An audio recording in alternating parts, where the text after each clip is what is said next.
Fox Sports. We are Baltimore. We are Minnesota.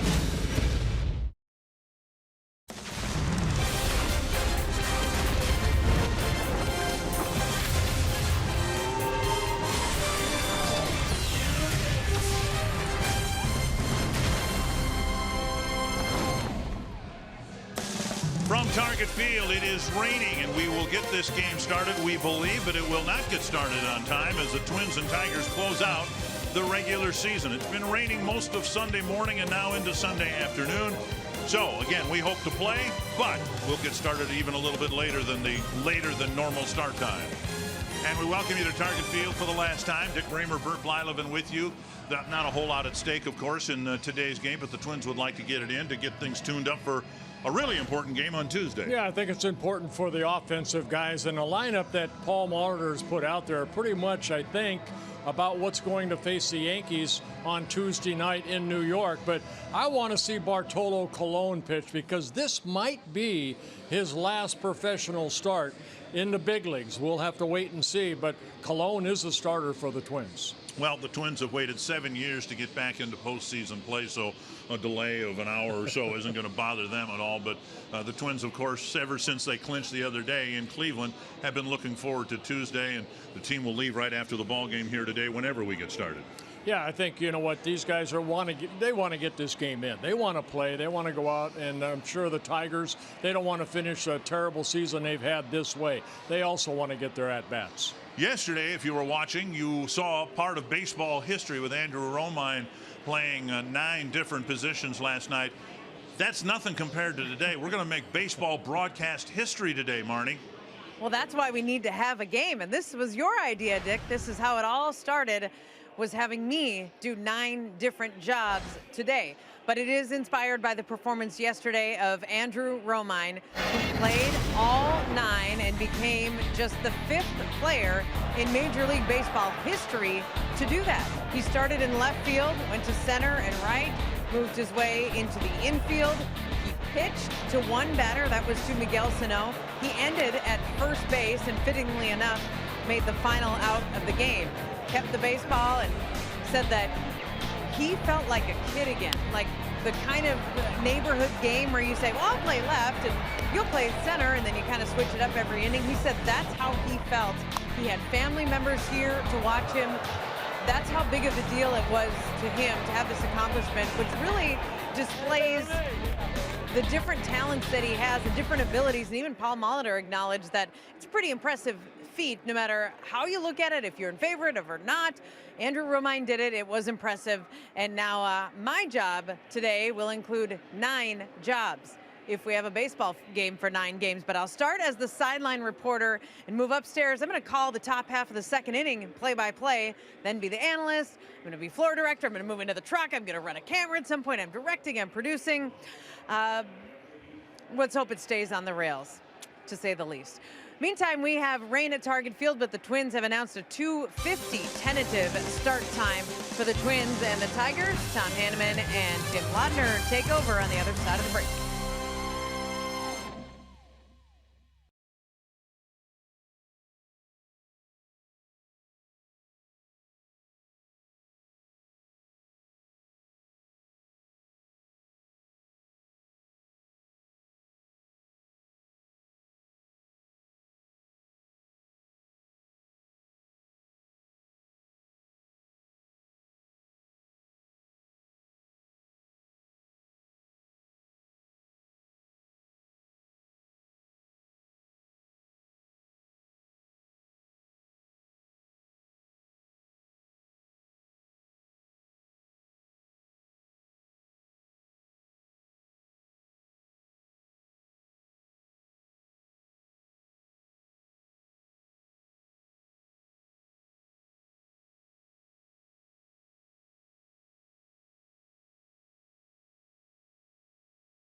season for the Twins, biggest turnaround in franchise history. To me, the turning point arrived on June 25th in Cleveland when the Twins completed a 3-game sweep of the Indians there just days after the Tribe swept the 4-game series at Target Field. This is the point that the Twins realized how good they could be and demonstrated the kind of resilience that would become their trademark the rest of the season. Ervin Santana shut out Cleveland that game for his 10th win in the series, with the Twins outscored the Tribe 13-2. A turning point that led to a late summer surge and a wild card celebration in that very city. Tim Lauder, it's very difficult to pinpoint one win or one moment that defined the Twins season. In the end, what stood out for you? Well, one of the keys to the season, in my mind, was the fact that this ball club just displayed so much resiliency all summer long, and it came also no greater example of it than when they went in late July down to LA and played the Dodgers for 3 games. In 3 games they were ahead of the Dodgers. They lost all 3 games, the trade deadline right afterwards. Jaime Garcia was in, Jaime Garcia was out, Brandon Kintzler was out, and you thought, well, so much for our 2017 Minnesota Twins. They gave us a lot of excitement. They made a pretty good run at it. However, these guys continue to be resilient. They had a great August. They had a great September, and now they're in the wild card game against the New York Yankees on Tuesday night. We continue this conversation with Marnie Gellner down on the field. Marnie, what was your top moment for the Twins this year? Well, there were a lot to pick from, and that's a good thing. But the one that really stands out to me is with Byron Buxton, and it was in Toronto at the end of August. And after Byron had seen his bat finally start to come around, his 3-home run game on a Sunday afternoon in Toronto. The home runs came off 3 different pitchers. It was the best game of his big league career. And the guy that has so much big league in front of him, this was just sort of a coming out moment. Even though it was, if you track sort of when Buxton's bat came to life, it was about July 4th. And from then on, he had a big upswing. But that was the game where it was on display, a 3-home run game. That's just something that was phenomenal and unforgettable, I thought, this season. So Buxton's offense was on display in that game, but his defense has been there all season long. The Gold Glove efforts out of Byron Buxton and Joe Mauer at first base. After this.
for the Minnesota Twins comes to a close this afternoon with the Twins taking on the Detroit Tigers. And we welcome you to Target Field. Dick Bramer, Bert Blyleven with you for the last time this year. The next game that the Twins play will be their most important game in 7 years. Teams that get to the playoffs do a lot of things well, and one of the things the Twins do really well is catch the ball at first base and center field. Boy, they really do. I think all season long we've seen some very good defensive plays, but we're going to highlight a couple guys, especially out in center field. As a pitcher, you love guys that will dive for balls, and we've got one best in baseball in Byron Buxton. Is a Gold Glove in his favor this year? It should be. He has made some great defensive plays, and the new technology saying that 24 defensive runs saved by one of the best center fielders in all of baseball. And we're talking about a guy that converted to a catcher to first baseman. Joe Mauer has been outstanding this year. He's made so many great plays, not only at first base, but also the way that he goes about his business day in and day out. This guy comes to play, and he has been outstanding.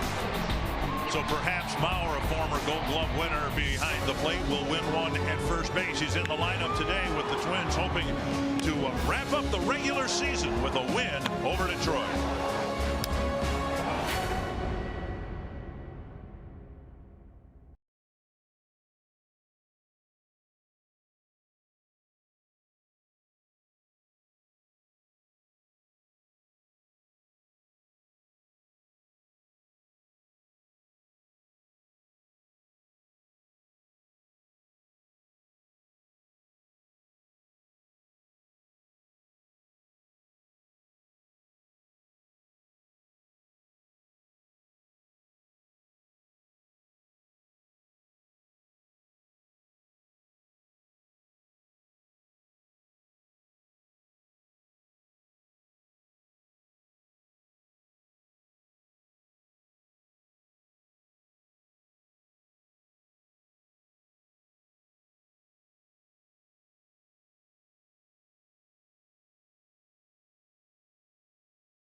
This season, young stars, veteran hitters, and ageless pitchers have guided the team to its first playoff berth in 7 years.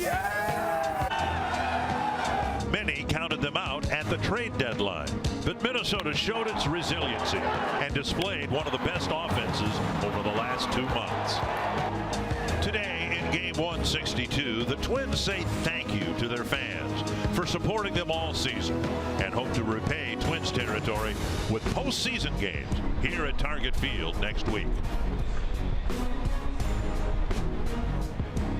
But all they have to do is beat the Yankees Tuesday night. They have to win one game, and then we'll have Twins baseball, playoff baseball, back at Target Field a week from today. Won't that be nice? Twins and Tigers wrap things up. Twins looking for win number 85 on the year after winning just 59 all of last year. Brad Ausmus managing his last game as manager of the Detroit Tigers. And the Menards batting order for Game 162. Alex Presley, Andrew Romine, Nicholas Castellanos, Jeimer Candelario, Efren Navarro, John Hicks, Brian Holiday, Jacoby Jones, and Dixon Machado. And Dick, you were talking about last, Ausmus maybe managing his last game. Is this going to be Bartolo Colon's last major league game?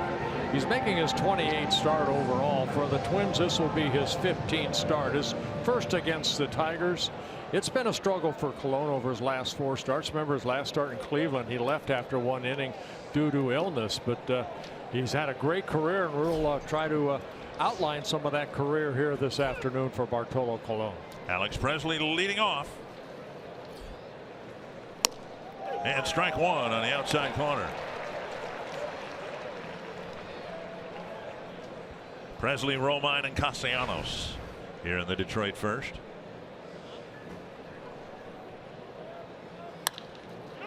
Mauer dives to his right. Colon to the bag. Got him.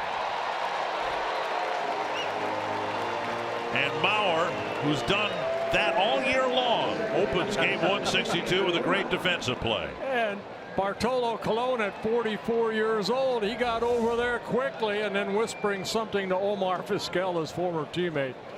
Something. But right there, Joe diving to his right, comes up. The pitcher's got to get over there. And sure enough, Colon, as Joe gets up, he's looking to shovel it to the pitcher. And there's Bartolo Colon to beat Presley to the bag. 1 down, and now Andrew Romine.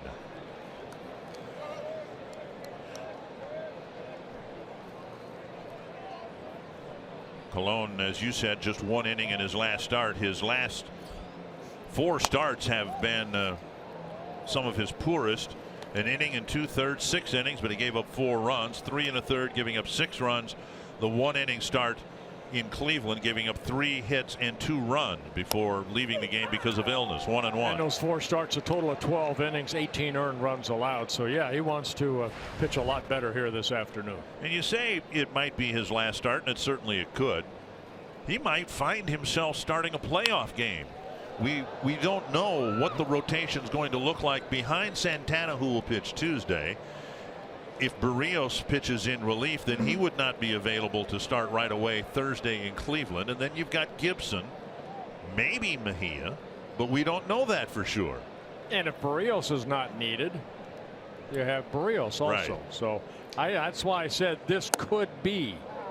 And that pitch right there, very good pitch. He's got that 2-seamer that'll start inside and come back over the plate. And Tim Timmons calling balls and strikes here this afternoon. I think he missed one right there. I think he called a strike a ball there. And now up and away 3-2. Well, Romine had quite a night last night, playing all 9 positions. There's Tim Timmons, the crew chief here. Full count to Romine. Popped up. Short left. Long run. And it is Polanco getting there just before the foul line. 2 down. An historic day in baseball broadcast history. And Marty Gellner is going to be front and center. We might have to check the broadcast record book on this one. We also might have to create a broadcast record book for this. But since Andrew Romine played 9 positions yesterday, we thought, actually, I think it was Dick Bramer's idea, I'm going to play 9 today. Starting at sideline reporter, I'm going to be play-by-play in the top of the 2nd inning, but I mean, what is that? Any monkey can do that. Be the analyst, the floor director. Any monkey can do that too. I'm going to produce, a couple monkeys direct, graphics. I'm running a camera. I'm running audio. The top half of every inning tonight, I'm just going to cross them off the list. All right, congratulations. To our knowledge, no baseball announcer has ever done what Marty Gellner is going to do today. Romine was the 5th, right? But it's like, you remember the second guy who walked on the moon? No, you remember the first guy, right? And we will remember Marty Gellner for many reasons, but one of the reasons we'll remember her is what she's about to do today. She's going to go down in history. Yes. I hope she wrote down exactly where she has to go. She may get lost. 2-1 to Castellanos. There's a strike. So as I understand it, when she's doing my job, I get that half inning off. Yep.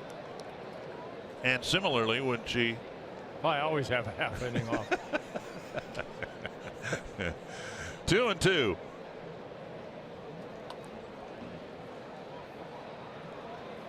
Fouled back. Well, now they're telling me that I gotta work during that half inning.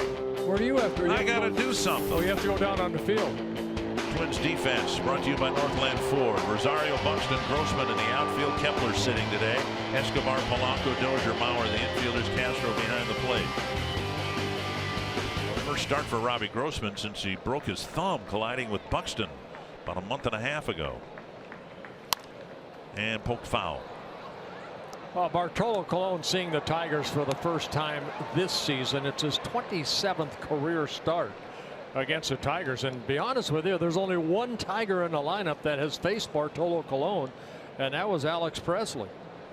So there's his career numbers against the Detroit Tigers. 2-2 from Colon to Castellanos. Last time he faced the Tigers, 2013, when he pitched for the A's.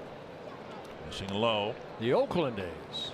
And his mount opponent that day was Max Scherzer. Been around a while, but you said the Oakland A's, like it was possible it was the Kansas City A's. He hasn't pitched that long. That's why I had to say the Oakland A's. 3-2. Oh, good pitch. Wow.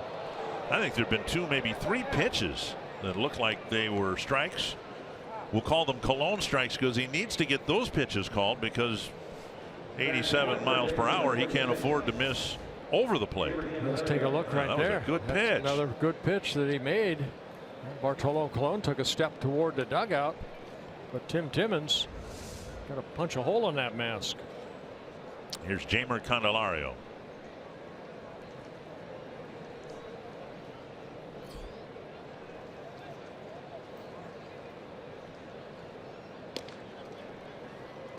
Colon's given up quite a few stolen bases, actually 8 attempts, 6 successful.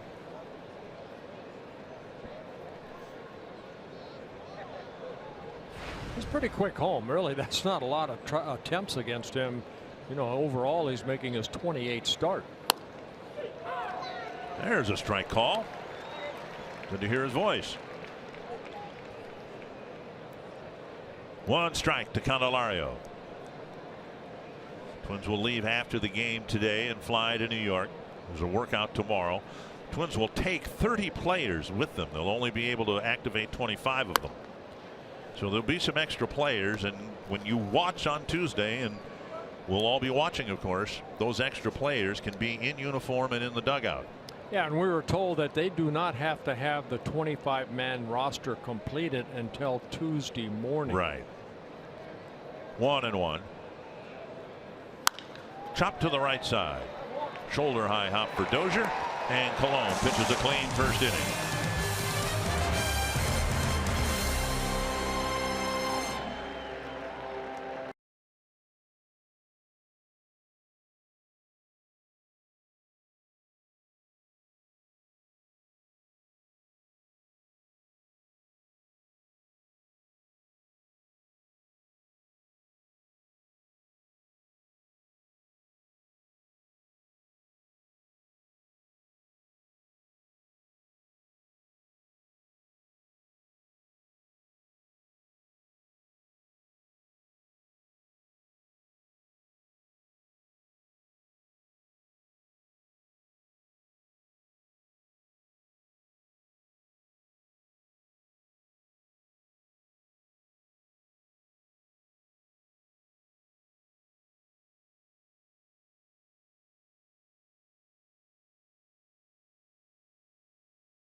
job than Paul Molitor. Terry Francona's team went to the World Series last year. They may go back again. They're the most talented team in the American League. They've proven that. But who's done a better job than Paul Molitor? I don't think anybody has. And the Menards Twins in batting order for the regular season finale. Brian Dozier, Joe Mauer, Jorge Polanco, Eddie Rosario, Miguel Sano, Eduardo Escobar, Byron Buxton, Jason Castro, and Robbie Grossman. And it'll be 33-year-old Anabel Sanchez on the mound. Now this may be his last start in a Tiger uniform. So, you know, you always come down to this part of the season. Was basically started the season in the bullpen, then put into the rotation after he was sent down to stretch it out a little bit. He's pitched very well as of late. His last 3 starts. Doesn't have a win, but he's got an ERA of 2 over his last 18 innings, only 4 earned runs allowed. Yeah, 18 innings, 4 earned runs. That's the Sanchez they signed in a long-term contract. 1-0, and Dozier swings and misses. 1-1. It's been a couple frustrating years for Sanchez. He has seen that ERA get higher and higher. Comes in with a 6.46 earned run average. That's hit to the left field corner. Won't be caught. Rolls to the fence. Dozier glides to second with a double.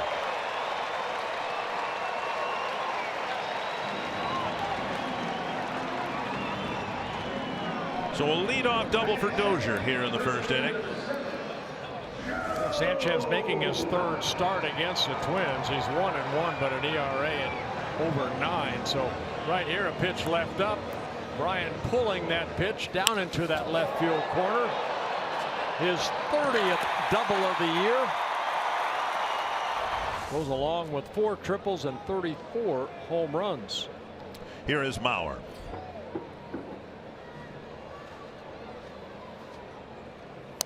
And he takes outside. Mauer, 305, will finish this year at 300 or above. He's currently 8th in the American League with that 305 batting average. Jose Altuve looks like he will win the American League batting title. He's hitting 347.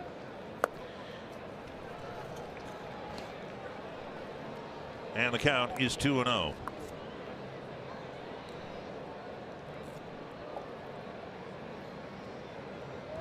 Originally, this game was supposed to start a little after 2 o'clock Central Time, when every other game today was supposed to start. Neat idea for Major League Baseball to put that in place.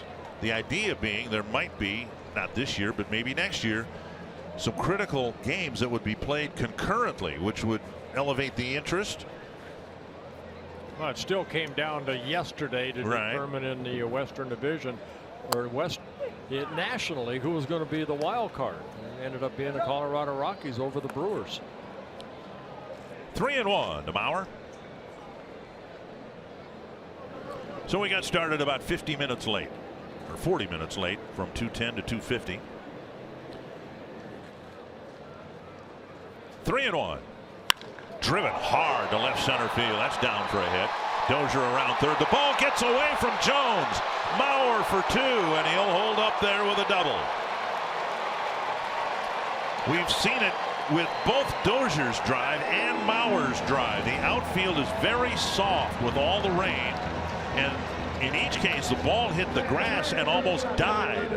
And Jones, of course, very good speed. He was catching up to it and kind of overran it only because what happened to the ball after it hit the turf. So back-to-back doubles. Dozier scores. And you can see that ball kind of got behind Jones as he's catching up to it. All of a sudden, wow, it went behind him. Strike on the outside corner to Jorge Polanco. So Mauer with his 36th double, driving in his 71st run. And Dozier scoring for the 106th time this year. Outside, and it's 1-1. So a good start for the Twins, who didn't play a particularly good ball game last night. I'm not even sure it was a competitive game based on the gimmick that was in play throughout the whole evening. Dribbled to Sanchez. He freezes Mauer and throws to first. 1 away. Tigers out in the field have Alex Presley in left field, Jacoby Jones in center field, and Nicholas Castellanos in right field. Candelario, Machado left side of the infield, Romine, Navarro on the right side, and Holiday behind the plate. I put Romine's name in my score sheet in ink. I'm leaving him at second base. He's not going to move. You know what, though, Dick? I know you didn't particularly care for it, but I know in the 9th inning, a lot of fans stood up and they appreciated him playing something that only 4 other individuals ever did. But he did play every position, all 9 of them. Here's Rosario. Swing and a miss. 1 strike. Rosario will not, unless he has like a 6-for-6 day, and I don't even think that'll be enough for it. He will not finish with a 300 batting average. It looked for a good part of August and September that he might climb to that level. Well, he's drawn more walks this year. He has struck out less. The average is up to almost 290. Comes in at hitting 289. Very steady year for Rosario. I think the Twins would take these numbers that he has right here next year and the following and for years. like 8 more years after that. Right. 2 strikes.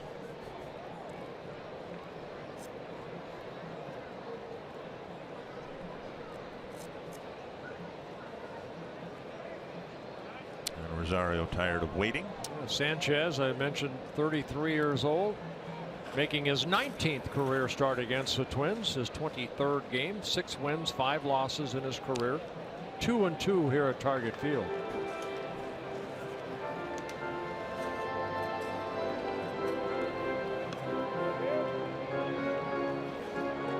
And Holiday, a September call-up, new to the organization. You see, okay, what sign are we using? Make sure what Sanchez wants to do, a veteran.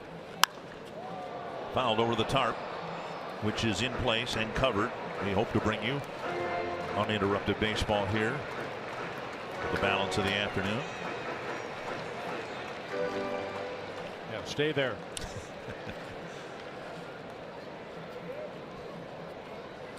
0-2 to Rosario.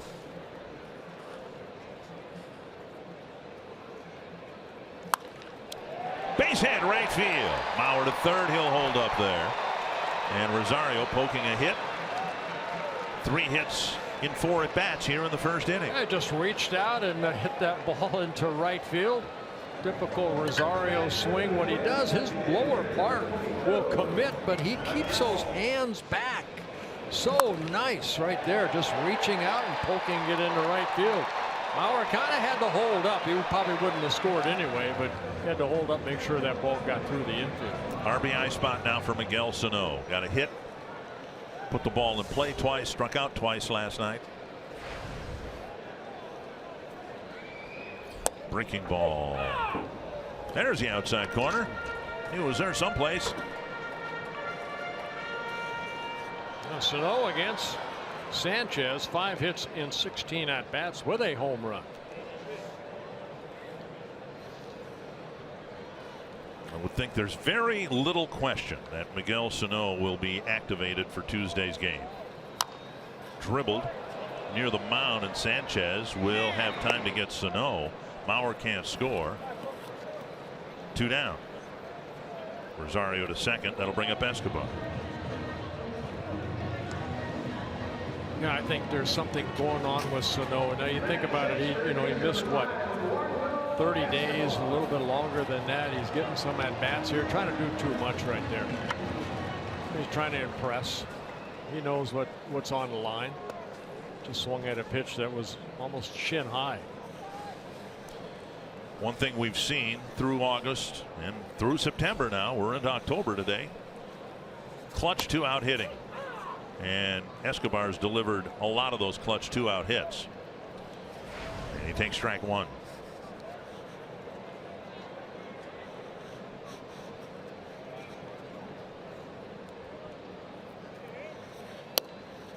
One and one.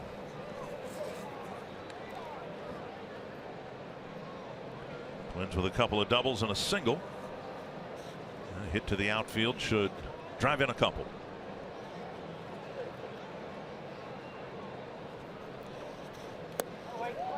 away.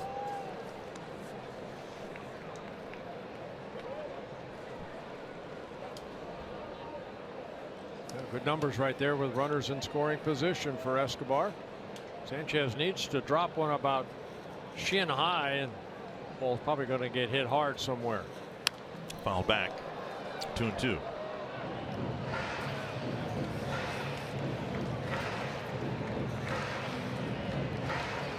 Twins don't go to postseason play unless Escobar steps up his game and neutralizing the loss of Sano for more than a month. 2-2 to Escobar. We did in our pregame show went around to the different announcers getting their candidates for MVP, and you had to give, at least I did, Escobar some consideration because of what he did at a critical time in the season. It's one thing to fill in for a star player in April and May and June. It's another to do it in August and September like Escobar did. 2-2. And now 3-2 with Buxton on deck.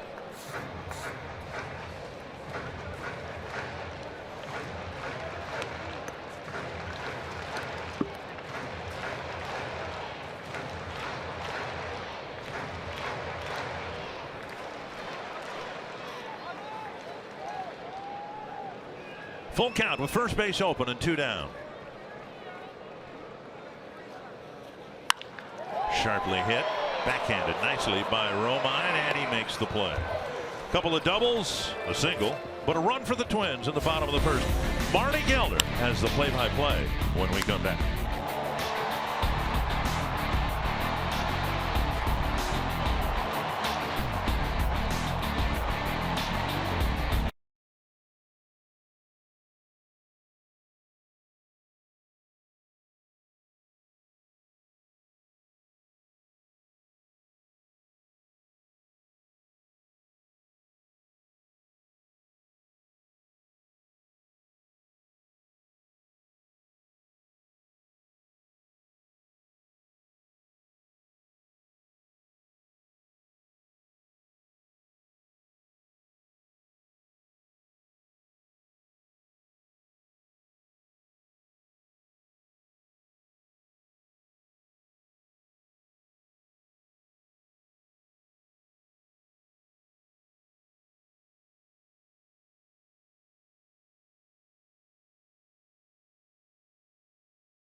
Start the second inning at Target Field. I'm Marnie Gellner on the headset.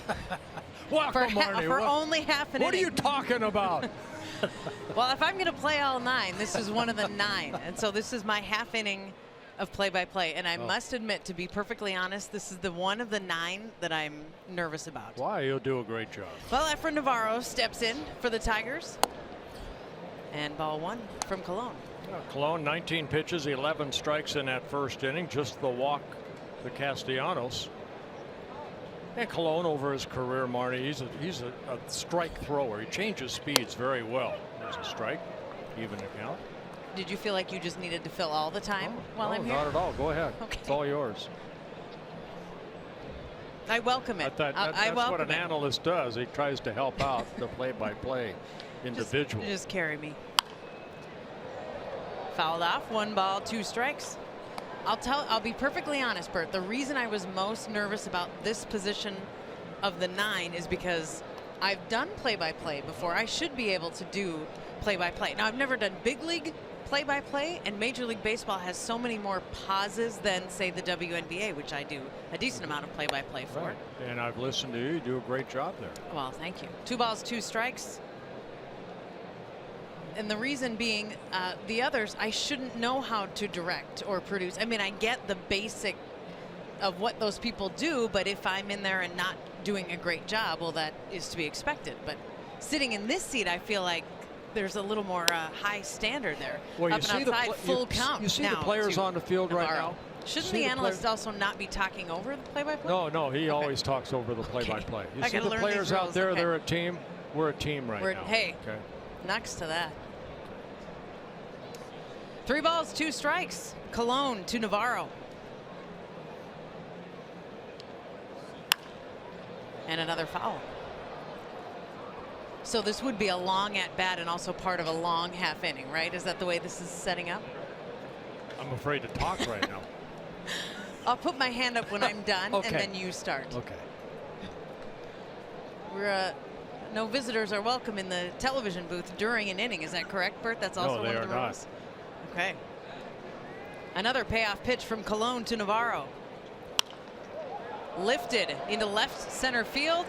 Rosario's coming in and makes the catch. Nice running catch by Eddie Rosario, who made a late charge to get Efren Navarro for the first out of the 2nd inning. Yeah, Navarro on almost a changeup right there, just reaches out, and I think Rosario thought this ball was going to go a little bit further than it did, and then all of a sudden has to use his speed to come in and make a nice catch for the first out. And in the back of your mind, at least in my mind, I'm thinking about the wet outfield too. And I know the field drains well. John Hicks, the batter now. And that's ball 1.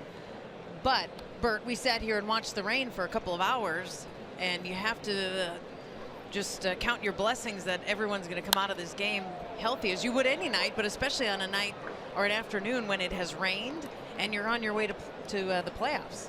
Well, I think, Marty, you look at this outfield, for the Twins, a big part of the way they are is because of their speed. You saw Rosario right there, Buxton, of course, tremendous speed. Grossman out there for the first time in quite a while, taking over in right field. And you see a little cheat sheet that Buxton's looking at right there, where to play Hicks as he moves over to right center. 1 ball, 2 strikes to Hicks.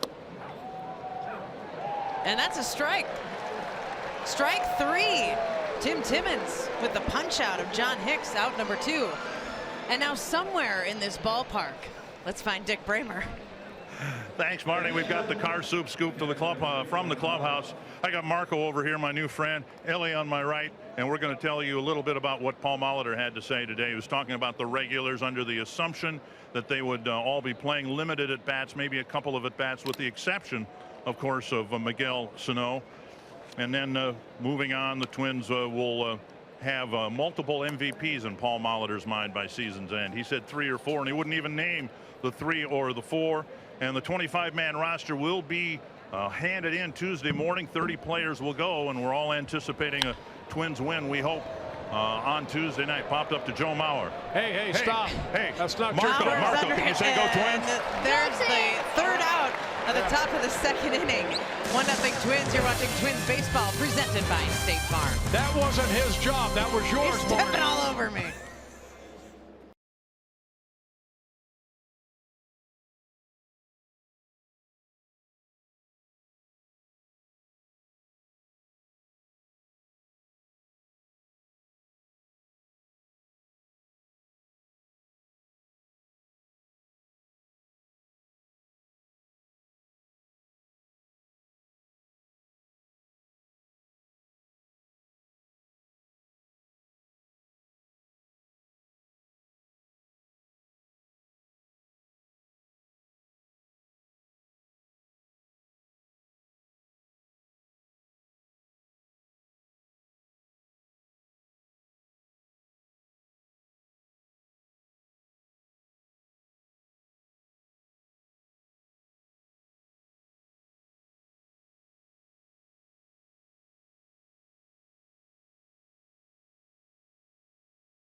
Well, I thought she did well until the end. A little pop-up. You kind of naturally took over. Hey, it's a sponsored element. It's a sponsored element. We had to get it in, and I had to hear from Marco. Marco's my buddy over there. But I thought that, you know, the play-by-play person kind of calls that final Okay, out. so from someone who's done it before, you thought that segment was entirely too long. Yes. There's Marco. He's my buddy. And then Ellie on the other side. And I asked him if he could say go Twins. And so I wanted him to get his shot on TV. Try to keep those sideline hits stick to about 20 seconds. You want to tighten that up a little bit. All right. I mean, you try to ideally not go over a pitch. You not only went over a pitch, you went over the full at bat, covered the out, and tossed us a break. I blame Marco. Blame Marco. It was his fault. Your sideline skills could use some sharpening. We'll Well, work on that for 2018, okay? You know, I thought I was going to get a half inning off. Now, you know, they're working me like a rented mule here anyway. And so now, top of the next inning, you're going to be sitting in Bert's chair. What's he going to be doing? I think we all know what Bert's going to be doing. Foul back. It's 2-2. Well, hey, for what it's worth, it sounded great. Her doing play-by-play. She did a great job.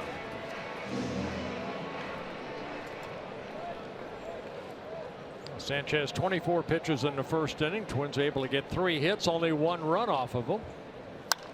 Fly ball right field. Easy play for Castellanos. Buxton's retired, 1 away. And that'll bring up Castro. So now Marnie's going to be sitting and doing analysis. Yes. Which is odd because she's seen a lot of analysts over the years. So now she's going to be one. Here's Castro.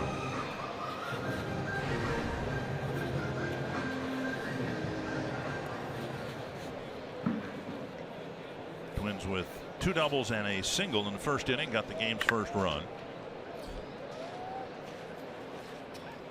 Up and away, ball 1.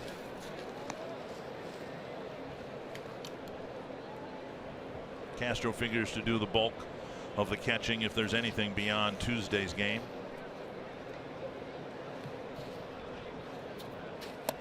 The Twins, of course, have been stymied by the Yankees 4 times in the postseason. Castro comes from a different perspective. They had a wild card game when he was with Houston. It was at Yankee Stadium, and the Astros beat the Yankees. That's exactly what the Twins hope to do Tuesday night.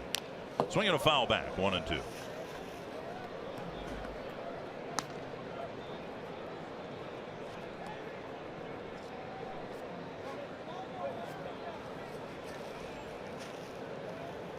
Now for Sanchez, this is career start number 262. Has 90 wins, 93 losses in his career. Career that started with the Florida Marlins. Strikeout for out number 2. And he's always been a strikeout pitcher, averaging about 8 strikeouts per 9 innings over his career.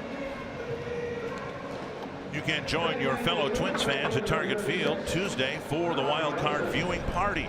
Cheer on the Twins as you watch the game on the Target Field video boards from the Delta Sky 360 Club. In the free, open to the public event, the evening will include concessions, between inning entertainment, yard games, and of course the Twins game. Gates 6 and 29 will be opening starting at 6 p.m. Hope to see you here at the ballpark on Tuesday. Robbie Grossman, the batter.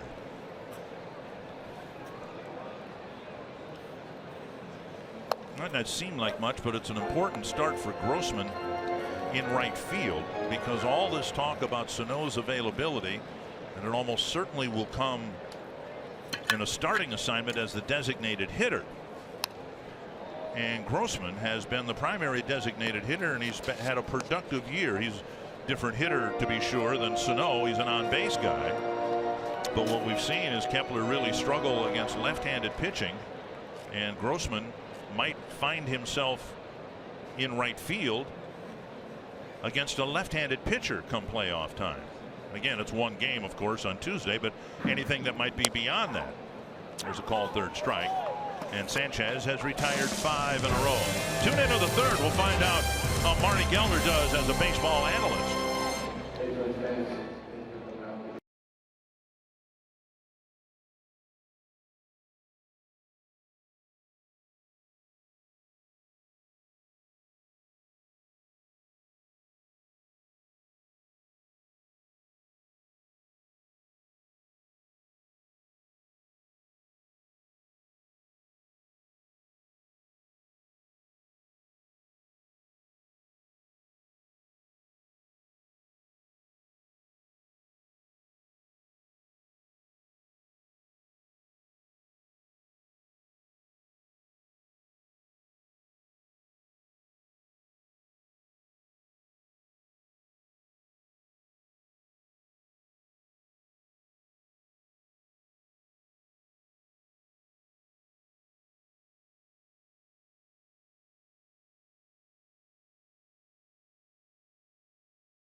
Northland Ford.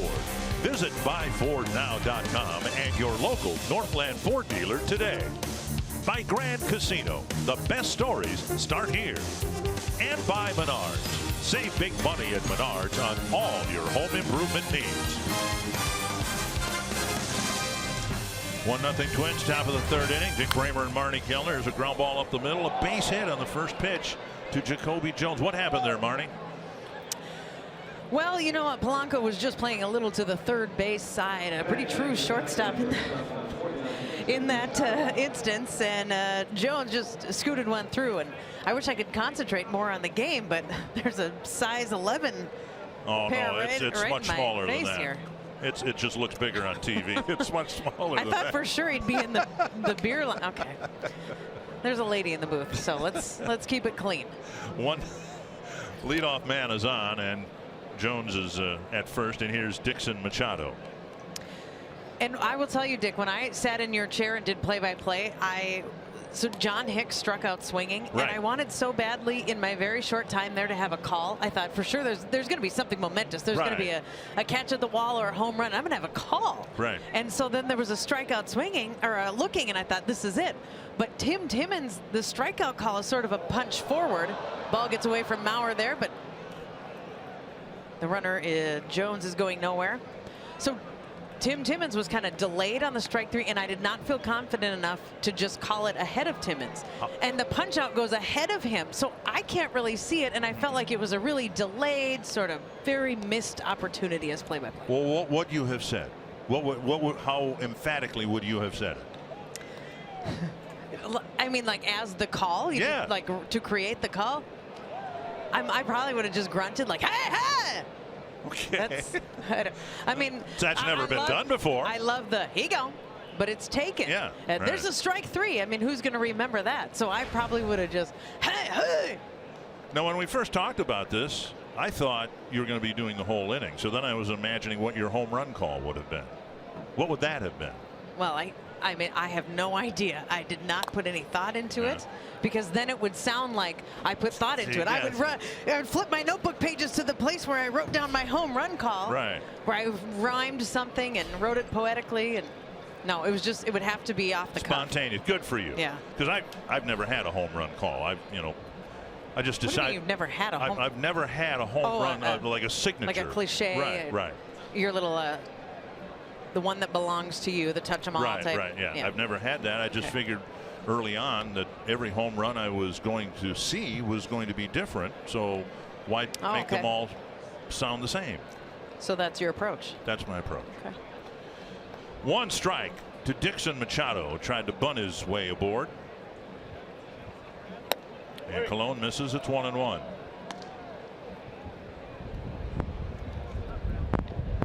I don't know if this is the appropriate time to analyze, as I am the analyst now, the sideline hit from the top of the second inning.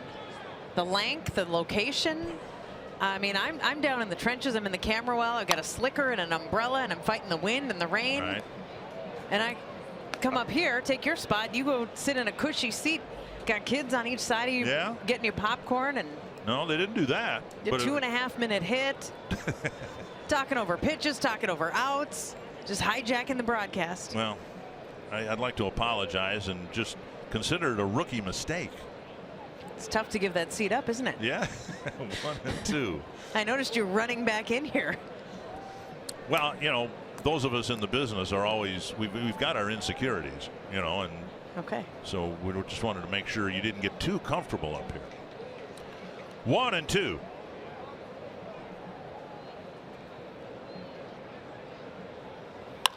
Should be 2. Dozier to Polanco, and a double play, 2 down. Really nice turn by the Twins middle infielder Brian Dozier. He kind of had the shovel scoop, the backhand shovel scoop to get the ball to Polanco. Just kind of shovels it over. I used to turn that one in my college day. You did? Yeah, I was a middle infielder. You were? That is how I am qualified to be the analyst today. Okay. Oh. Well, now I know this is a big part of the analyst job here. Yes. So this is the new circle machine. That's how it's going to run while I'm the analyst. I don't know if I cleared that too early, but no, that's fine. The timing is another thing. You know, when a half an inning and 3 batters is not a lot of time to get timing. Right. 1 strike. Now, what are we going to do about the disclaimer? Because that's kind of the most important part. Well, I can read. Swing and a miss. What do you mean, what are we going to do? Well, are you going to do it? Well, if somebody hands it to me, I do it. All right. I mean, isn't that what Bert does? What people tell him to do, and you pull the string, and I mean, let's let the producer, Vanessa Lambert, be in control of that. And then when I am the producer, I'm going to flood you with cards. Sorry, I'll turn the headset down anyway. I won't be listening. Oh, and then when I'm in audio, I'm going to turn your microphone down. We'll see how that goes. Now, have you given any thought to what it might be like if we have 10, 11 innings? I mean, do you have, extra duties? Geez. You know, if we have 13 innings, you got to do 13 different jobs. Well, the 9th inning, I'm in the camera well, and I'm running that camera in the third base dugout. So it has to be, we have to facilitate. High fly, deep right field, and Alex Presley has hit a home run to tie the game. Look, he bounced it on top of the wall and over. A home run for Presley, his 3rd, and it's 1 apiece.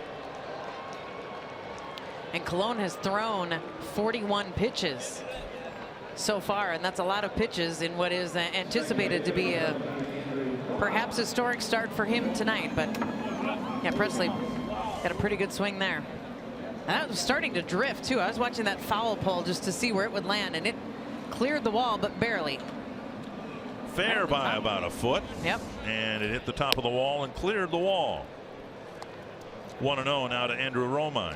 That's something that I bet you and others have had to check the rule book many times for it, because of the different dimensions of target field and the overhang and what exactly is a home run in which field and in which location.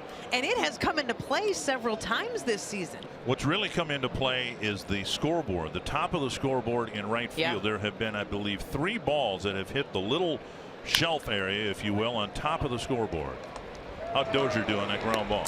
Gobbled it up nicely. A clean end to the top of the 3rd inning for the Twins. Oh, no, now you're crossing tied over up to play-by-play again. Intentionally.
And he hit a home run to tie the game. Yeah, you know what? He's trying to make the ball club for next year. You know, he's putting together a pretty good year. Speaking of good years, how about Brian Dozier? His first, before the All-Star break, 13 home runs. Since that time, 21 home runs he's driven in, 52. So, yeah, Brian Dozier for the 2nd straight year having a very good second half. And for the 4th straight year, scoring more than 100 runs. He scored a run in the 1st inning after his leadoff double. He scored on Mauer's double. And the Tigers tied it up on the Presley home run. 2-0. Well, good to see the sun breaking through. Yeah, we were concerned about whether this game was going to be played at all. The forecast wasn't very good, but clearing skies, thankfully. 2-0 to Dozier, then Mauer and Polanco. Strike call. For Dozier, the run he scored, the 106th he scored this year. Far and away the highest on the team. Rosario next with 79. Outside 3-1. It's occurred to me that as we go through the game here, and Marnie fulfilling 9 different roles, 1 role per half inning, we are going up the food chain in terms of importance. Right? I mean, she went from field reporter to play-by-play guy to analyst. Now next inning she's going to be a stage manager.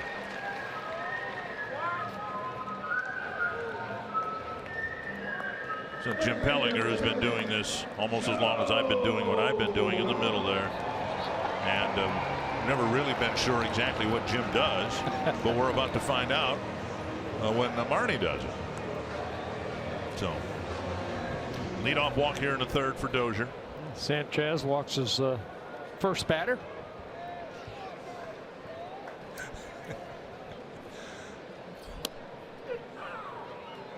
And strike 1 to Mauer. Joe drove a double to left center field. The ball hit the ground and then bounced behind an on-rushing Jacoby Jones. Jones was playing for a normal hop, but the outfield's so soft here that the ball kind of dug in and then bounced behind him. And Dozier checked again at first.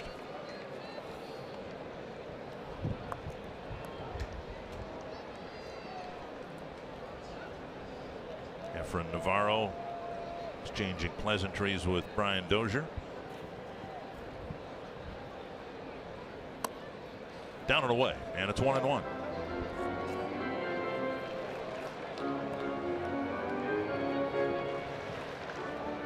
Last year 261, and this year a slow start, and really the last 4 months he's been swinging like the Joe Mauer who won batting championships. What's interesting is he's going to hit 300, and he hasn't in 4 years, but neither has anybody else for the Twins.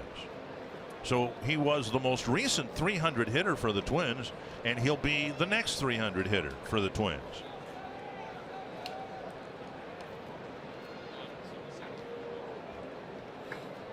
One and two.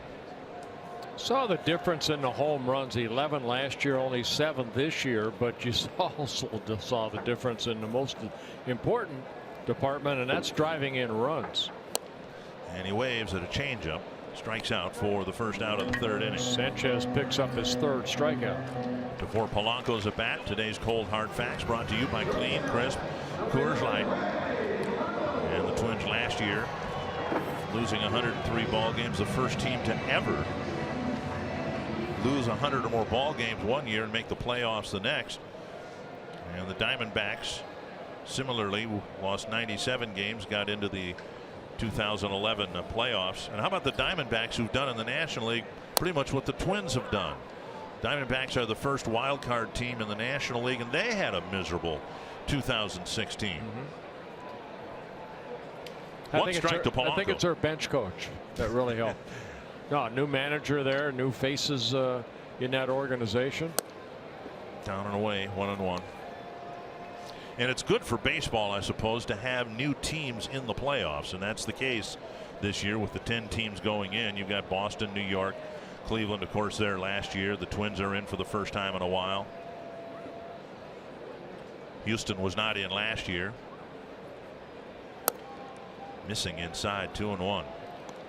The National League, of course, Washington and Chicago, and then the Dodgers won their division the last 4 years, or 5 years, I should say, and Arizona and Colorado going in.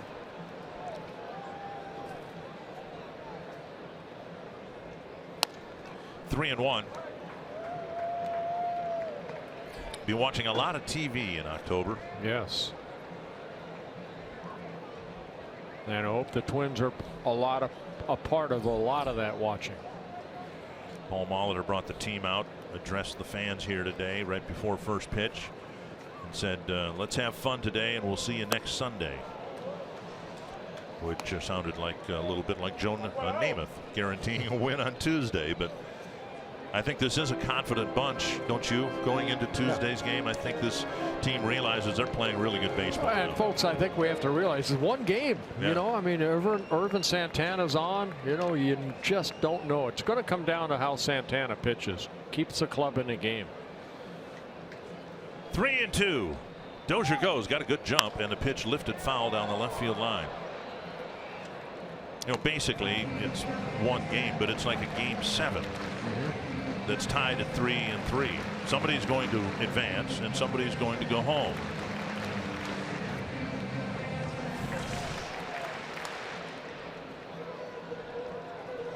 Yankees have announced that Luis Severino will be the starter on Tuesday for New York. As Bert mentioned, Ervin Santana will go for the Twins. Dozier goes again, and it's ball 4.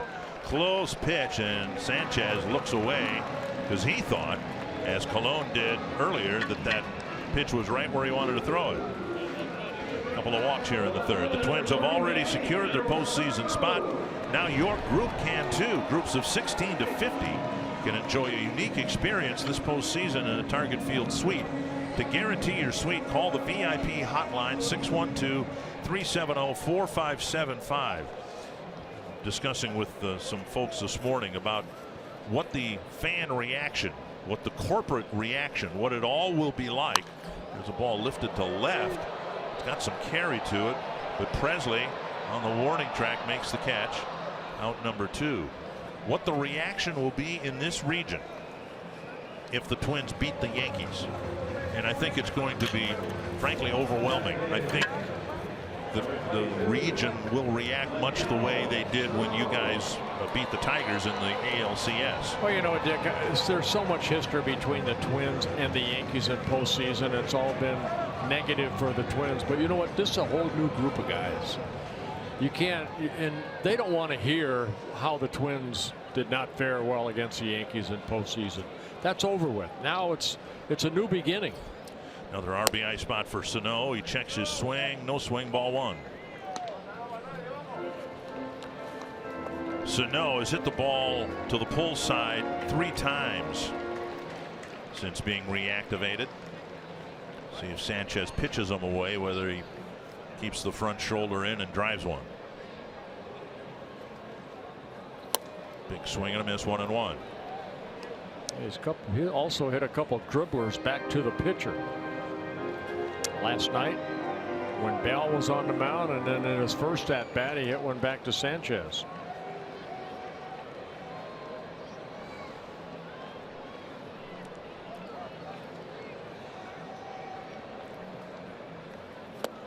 He got a breaking ball down and in, a swing and a miss, 1-2. One thing Anabel Sanchez has, he has an assortment of pitches. Fastball, not the fastball he had when he first came up to the big leagues, but he has always had excellent control of all of his pitches. He's got a split finger. Another slow breaking ball. That might have been it right there. A couple of walks, but they're left aboard. It's still 1 apiece.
not just the highlight of the week, the highlight of the last 7 years. The Twins are in the playoffs, and you can imagine what the highlight of the week will be this next week as the Twins play the Yankees Tuesday night. Bartolo Colon will face Nicholas Castellanos, who fouls the first pitch off his foot. And now the direction of this 4th inning is in the trusted hands, plural, of Marty Gellner. She's ready. She's got a promo in one hand, a promo in the other hand. Promos 84 and 53 standing by. I've also been told we're in Ram mode or something like that. So I have no idea what that means. I'm starting to. I cannot believe the chatter that is in my ear and that Ram Jim Pellinger mode? has to listen to. Besides having to listen to you two every day. There's a Ram in here. I'm starting to get They have frightened. horns and stuff, don't they? What do you suppose Ram mode means? Rambo. 2 strikes to Castellanos. Candelario and Navarro will be next. If you just joined us and you're wondering what in the world's going on, Marty Gellner, I don't know if inspired by Andrew Romine or not, has graciously agreed to fulfill 9 different roles on our broadcast tonight, something that's never been done before. And she is up to stage manager, a role that has in its title an awful lot of weight. And there's Fox Tracks presented by Ram. That's what it means. I see. I got it. It's only the 162nd game. But hey, that doesn't get spoken if the floor director doesn't hand you that That's card right. in the right You're spot. absolutely right. And the sponsors pay the bills, and Jim Pellinger is sitting back here with his feet up. Everybody gets a half-inning break today. You're welcome. There he is. I'd like to point out I did not get a break. I was still on the air during my half inning out of the booth. Candelario with 1 strike. Candelario grounded out to Dozier, his first time up. Yeah, Castellanos striking out. 2nd strikeout for Colon. Short left field. Rosario's got it measured. 2 down. Another one? Jeez. Wow, you're tough. Man alive. Twins fans, if you can't catch the games on TV, you can stream them live on your mobile device with Fox Sports Go. Download the app and take Fox Sports North and Twins baseball with you wherever you go. No, that's not the right promo, is it? Well, see? What happened? That's the postseason promo, and I got this thing. Look at this book, though. I mean, look at what I'm dealing with. They're numbered and you got one in the for like the snapper mowing down inning in there. I may as well read that one too. We haven't had that in 15 years. It's probably back here somewhere. Just give me a minute. I have 53 and 84. 53 and 84. I think it's Jim, his filing system. 1 strike. And now a ball, 1-1. That was clearly not the right promo. You're only told what you're due, right? You're only told what they tell you. Right. I am robotic right now. I can write one up for you. What would you like to see? See if I can find an empty spot here. You know, let's do this in reverse. Just hand me a promo and let the people in the truck see if they can find the right graphic. Okay. All right. Let's take control of this thing. Come on. Dig deep into the archives. Let me see if there's a pouch on the back of this thing. 2-1, and now 2-2.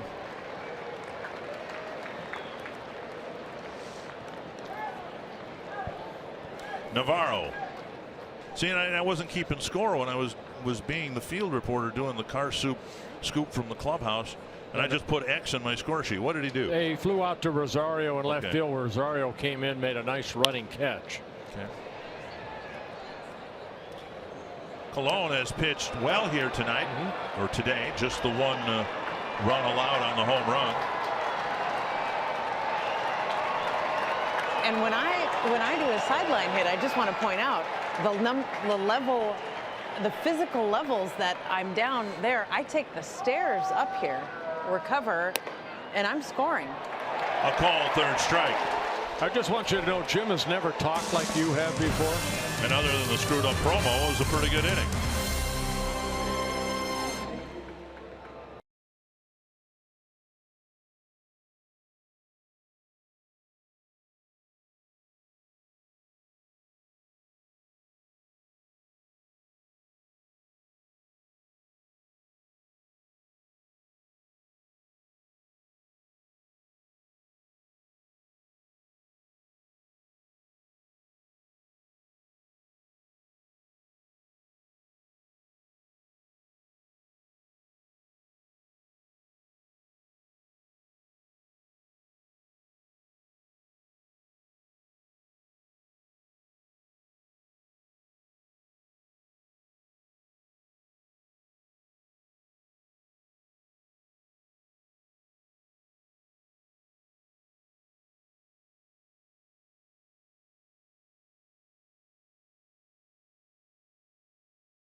TV. You can stream them live on your mobile device with Fox Sports Go. Download the app and take Fox Sports North and Twins baseball with you wherever you go. And we go to the bottom of the fourth. Eduardo Escobar taking strike one in a tie game. Escobar, Buxton, and Castro facing Sanchez, who gave up 3 hits in the first 4 at bats and hasn't given up a hit since. A couple walks last inning. Other than that, 50-60 pitches now for Sanchez. Breaking ball whistled to center field. Escobar swung at that like he was waiting for it. A leadoff hit here in the 4th. Time now for today's State Farm combination. See the improvement from a couple years ago over the last 2 years to what Eddie Rosario and Byron Buxton have done this year. Yeah, and that's what you want to see out of these young kids. You know, Rosario, Buxton. Last year just kind of getting their feet wet. This year, so much better production by both of them. Buxton with a fly to right his first time up.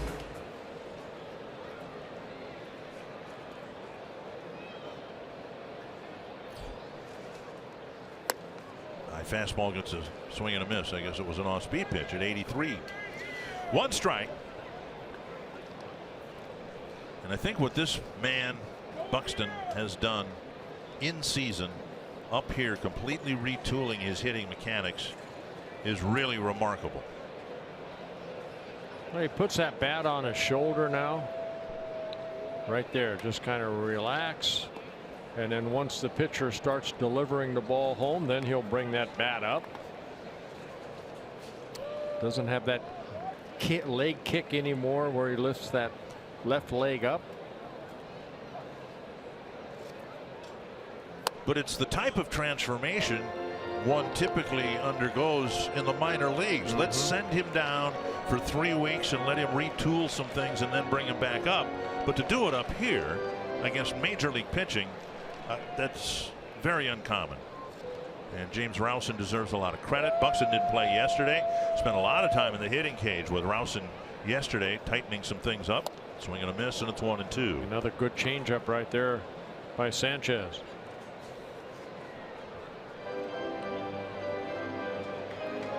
Sanchez with 4 strikeouts in a ball game, couple walks, 4 hits allowed.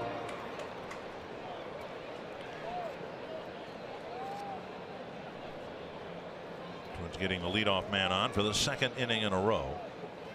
Buxton loops one to short right. That'll drop for a base hit. And Escobar rounds second and alertly goes to third. Got a good read on a soft line drive into right field. And Buxton gets a hit and the Twins are in business. Yeah, you're absolutely right. You know, as a base runner, you're taught to see where the outfielders are. How deep are they playing? And Buxton just right softly hits it into right field.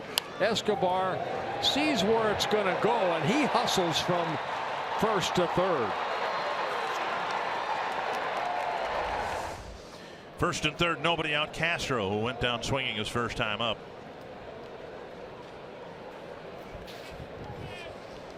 And Buxton, who has stolen 23 straight. Good candidate to steal here.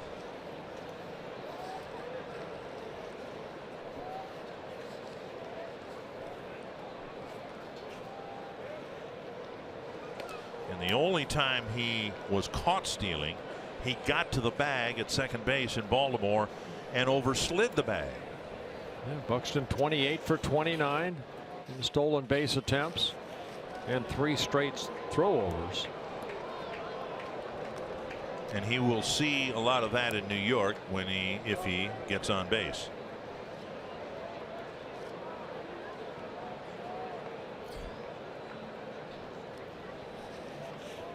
There he goes. And there is no chance. I mean, he got such a good jump. And you talk about explosive speed, and he has it.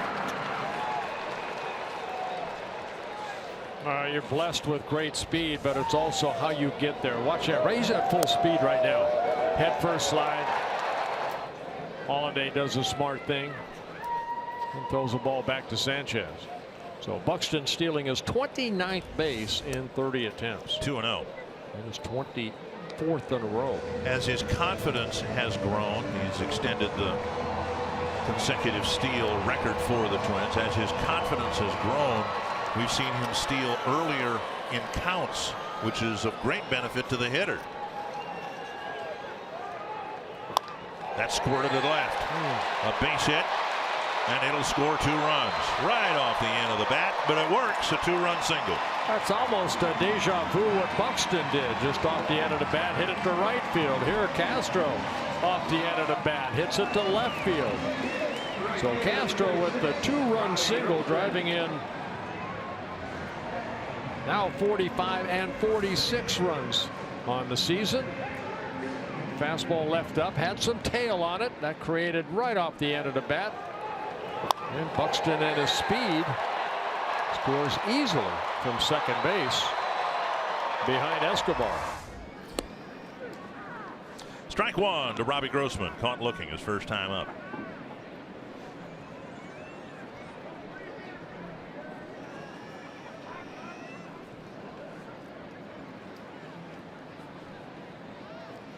Twins want to win the ball game, in part because they lost last night. Even though the games are all but meaningless in terms of the standings, you don't want to go into the postseason with a couple of clunkers. Last night was a clunker. So we'll see if the Twins can build the lead here. The original plan, as I reported in my car soup scoop from the clubhouse, which might have taken a little bit too long. Marnie thought it did. That's a foul ball. That the idea was to get the regulars a couple at bats, maybe 3, and then Sano would be left in to get as many as he can get.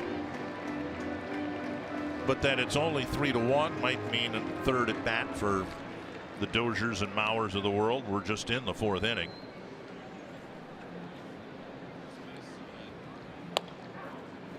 And another called 3rd strike. You don't see Robbie take too many of those. Second straight time that Sanchez has thrown that 2-seam fastball in the inner part of the plate that will go back over the plate. So take a look at the movement of that pitch. Saw Cologne use that same pitch to pick up some strikeouts. And now Dozier, who started the ball game for the Twins with a double and then later scored and then later walked. Hit hard, foul.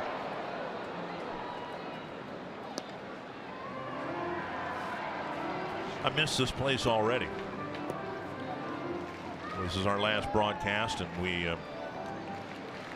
have really enjoyed watching the fans reconnect with this baseball team. That's to center and down for a hit. Castro checks in at second. 4 singles in the inning. Dozier has a couple of hits and a walk. We'll see if he stays in the game.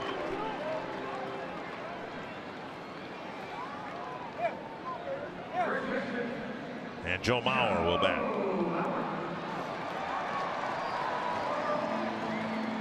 Rich Doobie, the pitching coach, coming to the mound.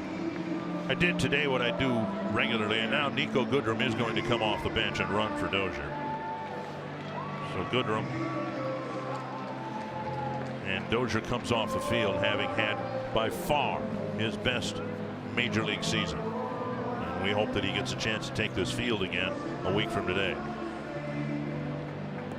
But from time to time, I like to walk around the concourse and see the excitement of the fans coming to the ballpark, particularly the kids. And it was, I think, kind of a special feeling today, a special vibe in the concourse, because we don't know whether the Twins are going to be playing here again next Sunday.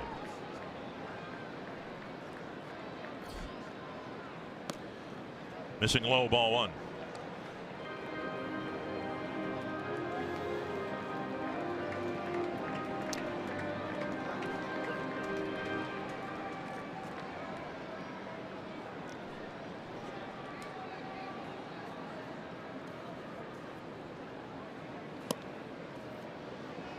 Inside a ball, 2-0.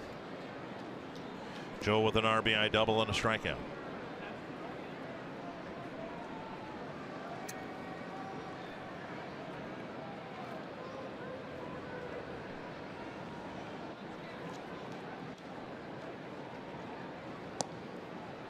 3-0. Polanco on deck. Sanchez has walked a couple batters. Those walks came in the 3rd inning. 5 strikeouts.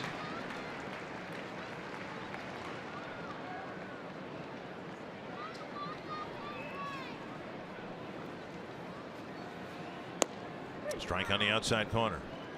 I said earlier, you don't know if Sanchez is going to be back next year. One thing the Tigers do need, they need starting pitching. They let Justin Verlander go. Over the years, they've lost a lot of good quality starters. I mentioned his name earlier, Max Scherzer. Now pitching for the Nationals. Might be the Cy Young Award winner in the National League. 3-2. Well, as well as he's pitched lately, though, I mean, the man has checked into today's ball game with an ERA of nearly 6.5.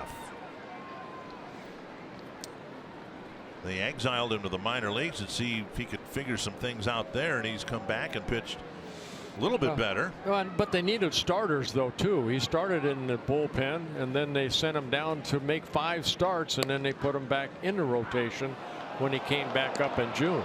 Joe slumps his shoulders. Doesn't think that was a strike 3. And now let's check in with Marty Gellner. Guys, we have our final Minnesota Lottery Winners Circle winner of the season, and it is Elsie from Rogers, Minnesota, whose grandsons brought her to the game today. You're telling me, Elsie, you've been a longtime Twins fan. Like, Yes. how long? About 12 years. 12 years. And what do you think about this year's team? I love it. Where are we headed? To the playoffs and then to the World Series. To the World Series. I like it. Yeah. Congratulations, you've won $100 worth of scratch-off lottery tickets, and with that, I hope you buy a ticket to one of the World Series games. I will. Okay. How about that, going out with style in our Minnesota Lottery Winners Circle this year? Very nice. Nice going, Grammy. 1 strike to Polanco.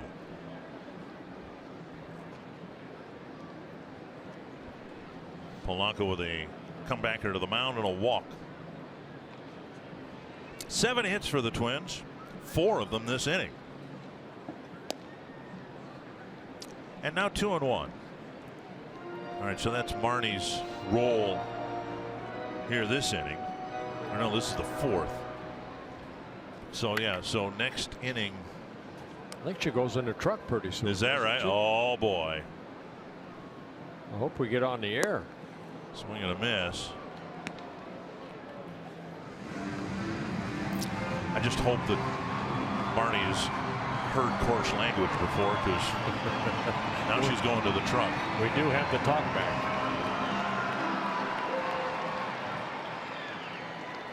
2-2 to Polanco.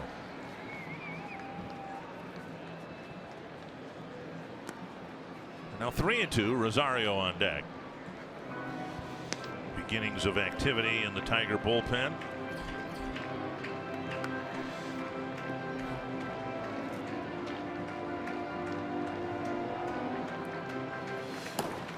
Artie Lewicki and Blaine Hardy warming up.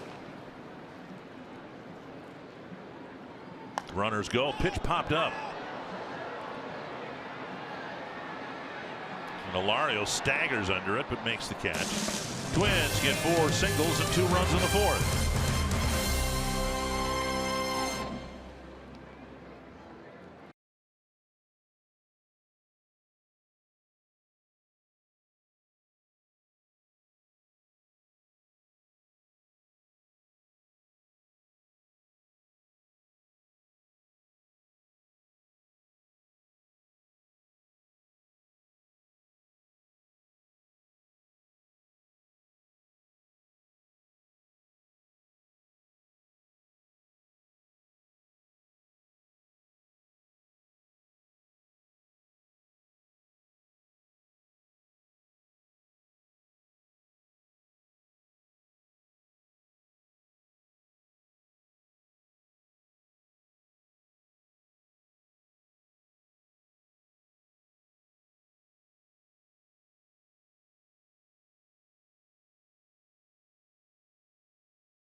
bottom of the first inning. Back-to-back doubles by Dozier and Mauer made it a 1-0 Twins lead.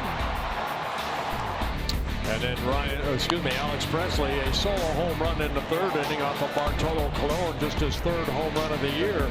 Tied the game at 1 apiece, but we just saw Jason Castro drive in Escobar and Buxton, who had singled previously. And it's a 3-1 ball game. Bartolo Colon out there for the 5th inning. Here at Target Field, the awkwardness of not knowing whether the Twins are going to be playing here again a week from today. Nico Goodrum in at second base. No such awkwardness in Kansas City, where a nice moment in the middle of the ball game, Ned Yost taking out the 4 impending free agents, Lorenzo Cain, Alcides Escobar, Eric Hosmer, and Mike Moustakas, all brought out of the game at the same time. And you can imagine how emotional that was, not just for the players, but for the fans as well. That core group that led the Royals to 2 straight World Series and their first World Championship since '85, coming out of the ball game together. Nice gesture by the Royals. Strike 1, now strike 2 to John Hicks. Yeah, it'll be interesting over the winter what the Royals want to do of those 4, who they might want to, isolate on bringing back 1, 2, 3, 4 in that order if they can. If Eric Hosmer is their #1 priority, and it'll be to the point where maybe they can't afford the other 3, then you have to wonder, from Hosmer's standpoint, would he want to stay if they're not going to be competitive for the next 4 or 5 years? Strikeout number 4 for Colon. Good off-speed pitch. And Hicks swinging at a pitch that's out of the strike zone. I was busy doing the car soup scoop from the clubhouse. What did Hicks do his first time? He struck out. He took a call third strike. Okay. And then Holiday ended up popping up to Joe Mauer. 1 down, and here's Holiday again. As you made the call. I was just trying to hear from Marco, my buddy.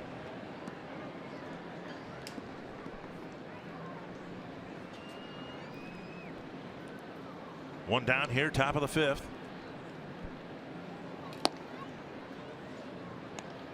1-1. Arnie Gellner, who's playing 9 different roles in this game, an inning at a different spot, is now in the truck.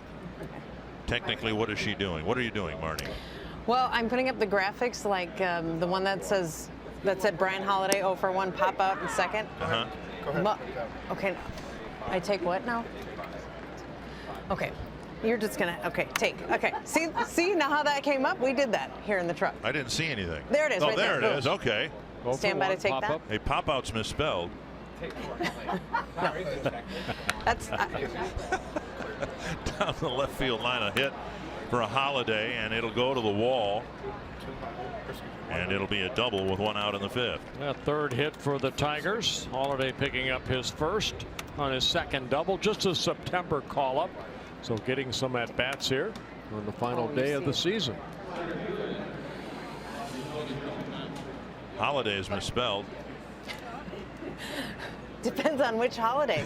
Let's be clear. Tom Mee is like making Christmas. these graphics. I'm just pressing the red take button. Christmas. Oh, really? I like Thanksgiving, those type of holidays.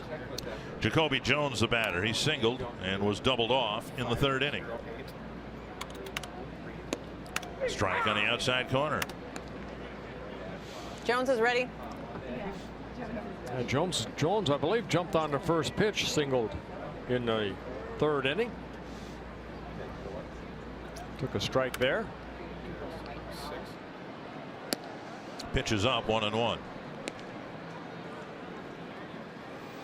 For Bartolo Colon here this afternoon, this is his 528th major league start. 239 wins, 176 losses. That's a lot of starts. And a strike call. Just over 3,300 innings pitched in his career, averaging about 2.5 walks per 9 innings, and just shy of 2,500 strikeouts. He has 4 here this afternoon, so he's got 2,454 major league strikeouts. Lifted to right, retreating is Grossman, now coming over and making the catch. Tagging and going to 3rd is Holiday. 2 down. Light rain starting to fall here as we are working our way through the middle innings. And Marty Gellner, who has been field reporter, play-by-play person, analyst. Looking like she's busy. She's actually playing Pong, that old video game in the truck. I think she's emailing somebody. Here is Machado.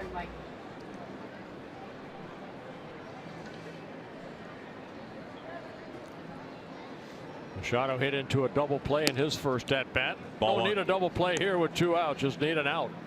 Twins have a 3-1 lead. See, that's what I was missing when Marnie was here. Is that expertise that only a 22-year major league veteran could offer. That there are 2 outs. We don't need a double play. Need a double play. No, you don't. Boy, he had one last time. He'd save it for his next at bat if need be. Okay. 2-0. Pitch number 70 coming for Cologne. Line foul into the seats, and it's 2-1.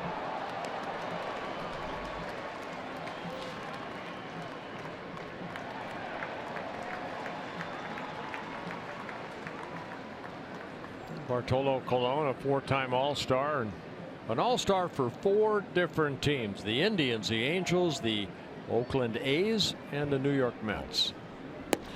Just off the outside corner, 3-1. Presley on deck.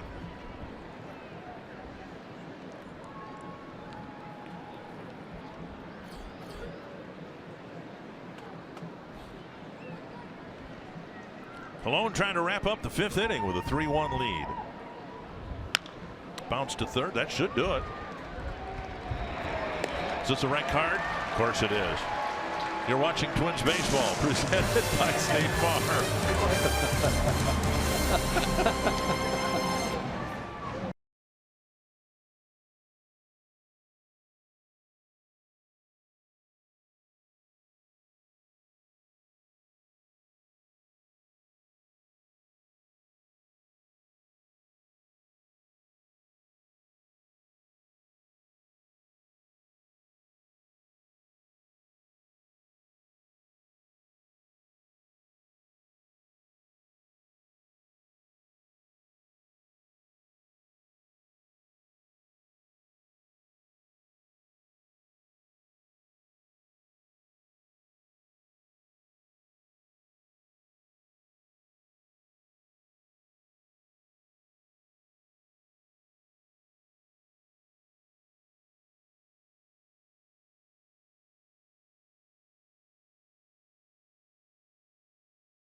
My friend Marco helped me out on my little car soup scoop from the clubhouse head. He's our Mountain Dew fan of the game. So I'm going to miss by Rosario, 1 strike.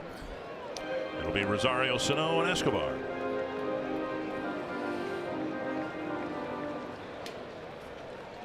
Rosario with a single his first time up, then a fly to left.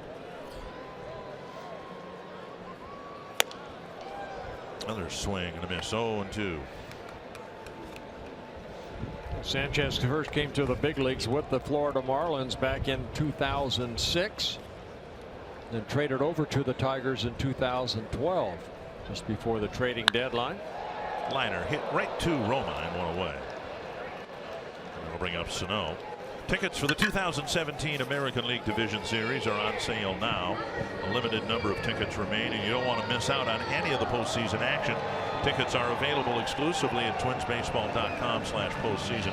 Obviously, if the Twins don't play any games here, there won't be any charges made. But again, I really believe that if the Twins win on Tuesday, the demand for tickets and everything, suites, everything is just going to be overwhelming. It'll be a nice problem for the Twins to handle. 1-0. Paul Molitor told me the other day he's looking for two things from Sano this weekend: timing and pitch recognition, and you'd be hard pressed to say that either one has been in evidence. He's been fooled by off-speed pitches. He's swung and missed at a lot of those.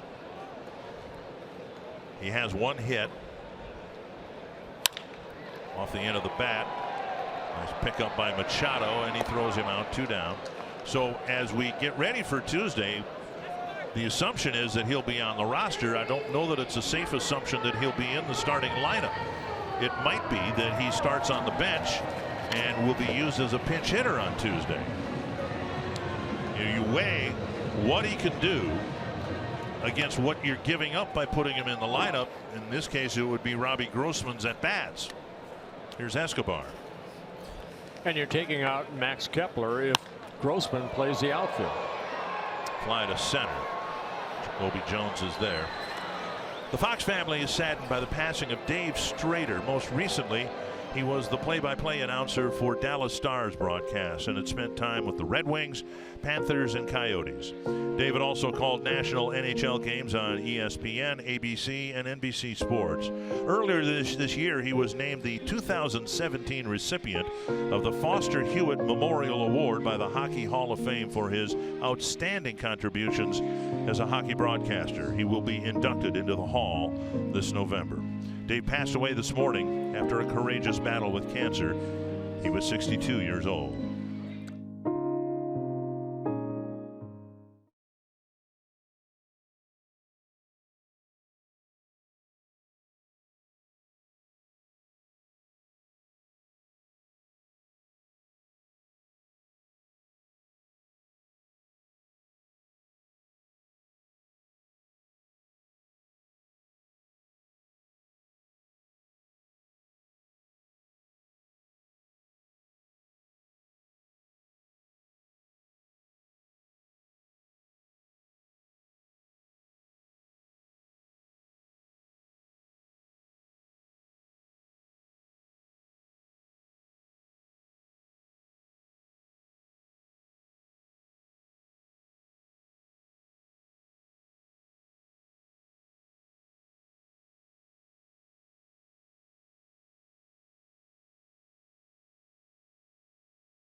Three to 1, Twins in front. Bartolo Colon with 5 good innings and a modest pitch count of 73.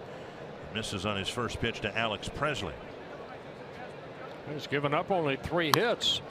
A fly ball to left. Adrianza's out there now. He makes the catch, 1 away. And Marnie Gellner moving around, 9 different roles she's playing in this telecast, and now she is producing.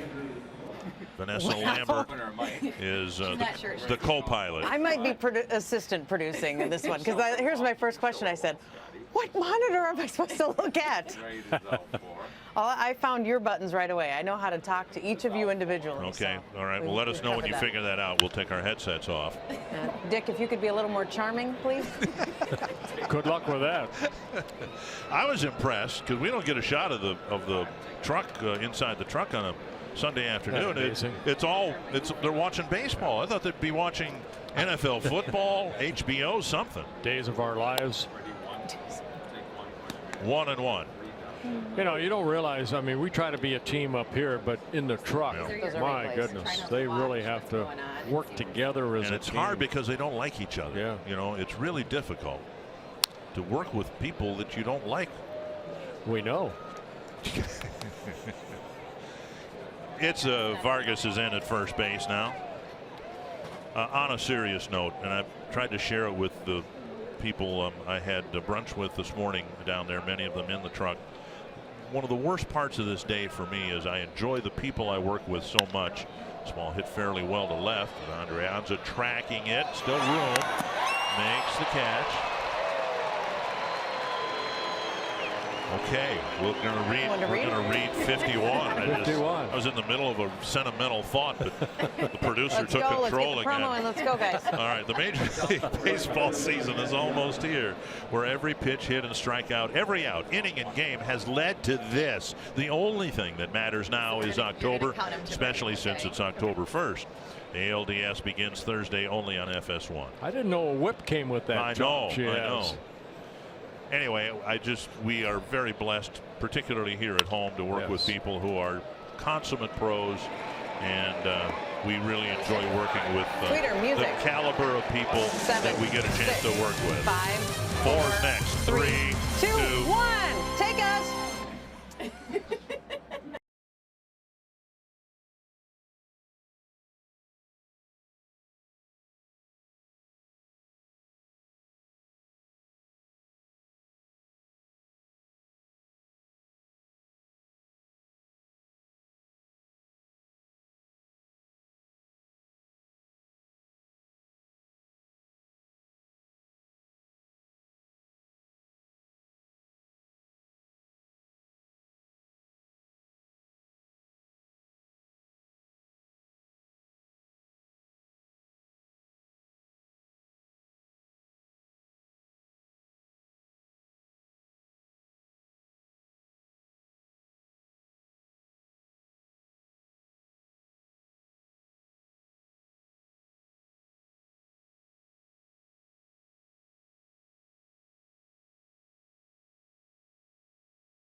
Presented by Chevrolet, the #1 selling brand in the Twin Cities.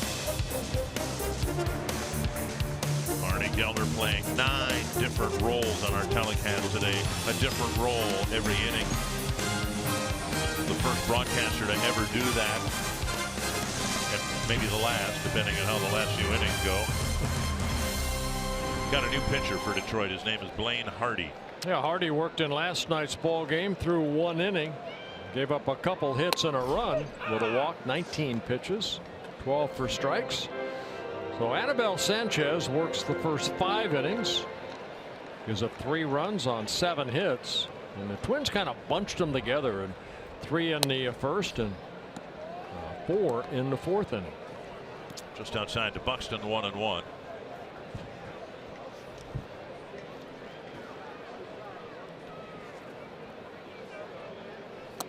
Not sure how or why, but we got started 40 minutes late, and we've caught up with the game in Kansas City, and we're almost in the game in Washington. Just about caught up with the game at Fenway Park between the Astros and the Red Sox. Well, I think both starters, Colon, 6 very good innings, attacking the strike zone as Anabel Sanchez did. I like the idea on the last day of starting all the games at the same time. might be a bit of an inconvenience for the folks on the West Coast. Buxton strikes out, starting games at noon, but one down, and now Jason Castro. It's been such a wonderful season for the Twins. We'll take a look at strike 3 here. Off-speed pitch right there, almost like a little screwball. He turned it over. Buxton flings through it.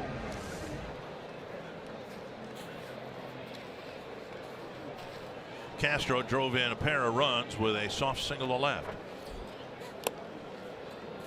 One strike.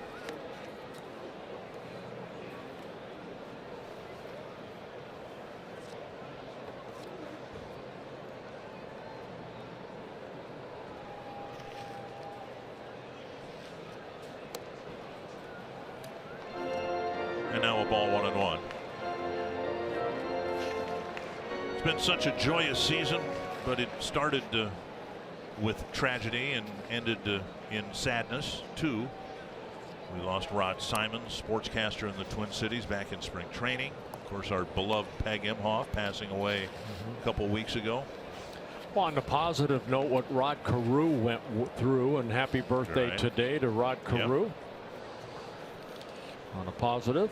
And we hope that the Twins are playing. Here's a deep drive to right field, and Castro clubs number 10.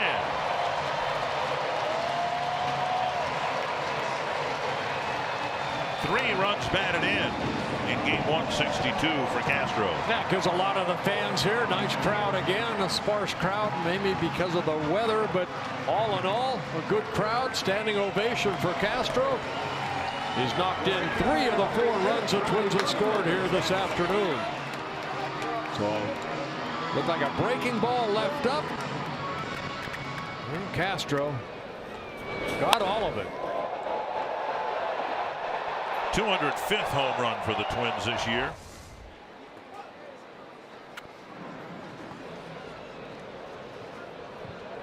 This Twins team will finish 3rd in Twins history in home runs. Now Grossman is a right-handed batter. 2 strikeouts looking from the other side of the plate.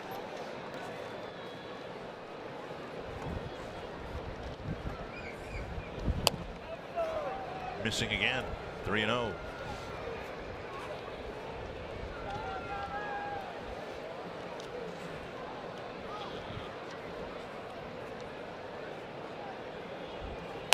That's a strike.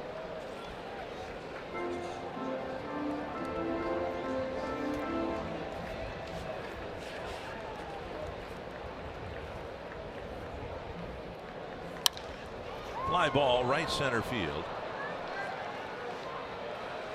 It's Jacoby Jones making the call and the catch. 2 away. Scary moment for the Washington Nationals involving Max Scherzer. He is the subject of our Sanford Health injury report. They did an MRI today, and it was just a right hamstring cramp. He had to leave the start last night, and it's 4th time in his last 12 starts that he's left with one injury or another, but it looks like he will be fine for the NLDS. Fouled back by Goodrum. And the Nationals, of course, are trying to do with Bryce Harper what the Twins are trying to do with Miguel Sano. Get him back. Get his timing back. Swing and a foul. 0-2. Indians are trying to do it with Michael Brantley. Got an at bat last night. First at bat since early August.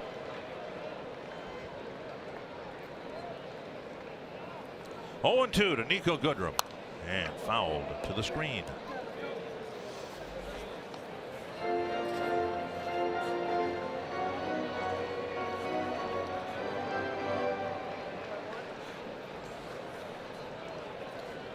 Buddy Boshear's getting loose. Another pop up back into the seats.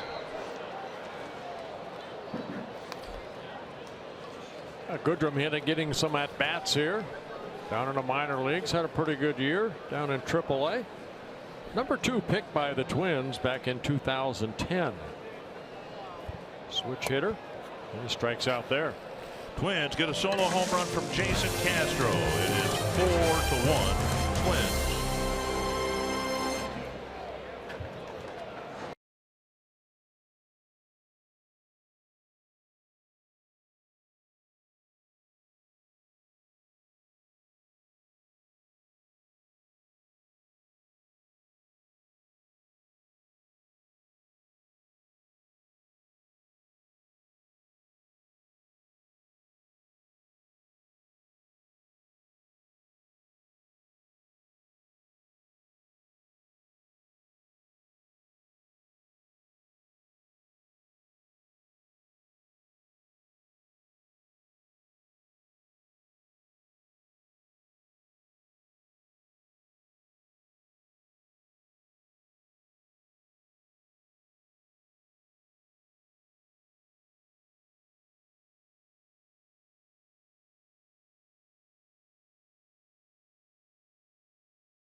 I can see Marnie Gellner. Where did she start? Well, she started down on the field. She did a little play-by-play. Then she became the analyst, working on my circle machine. And she did what Jim Pellinger does, which we still don't know. And then she went to the truck, having some fun down there.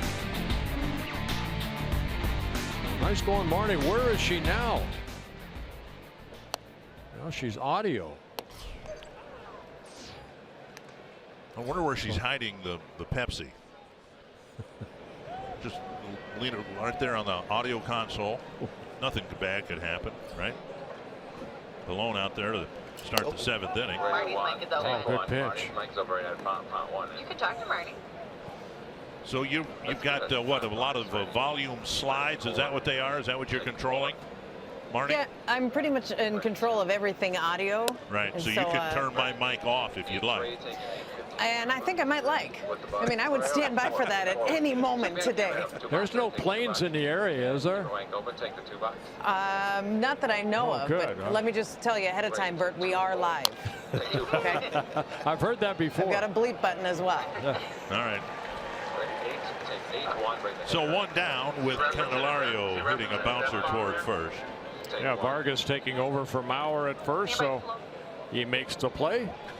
And Paul Molitor is going to come out and get Colon, not because he needs to be taken out, but I think Twins fans will have one opportunity here to thank Colon for what he has done to stabilize this Twins rotation.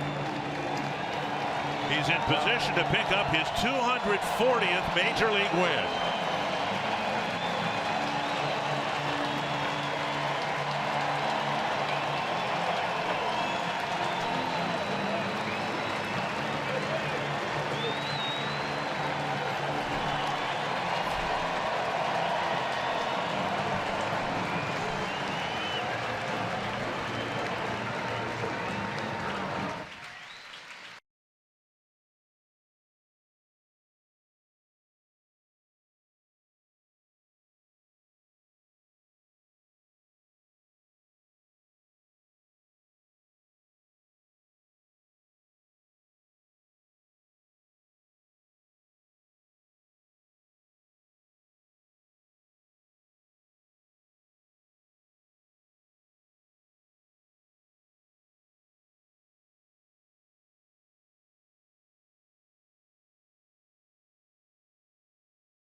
finish the season with a win. And it would be his 240th Major League win. Well, I'll tell you what, I said, you know, it could be his last Major League game. You don't know what is in the future for this 44-year-old guy. The Twins could use him in postseason if they need him. I'm sure he'd love to be part of that. He's the only player that has had World Series experience a couple of years ago with the New York Mets. So congratulations to Bartolo Colon, Omar Vizquel, former teammate, wishing him good luck. Whatever happens, he's had a great career over his 20 years being a Major League pitcher. Buddy Bouchier's in, and he'll pitch to Efren Navarro.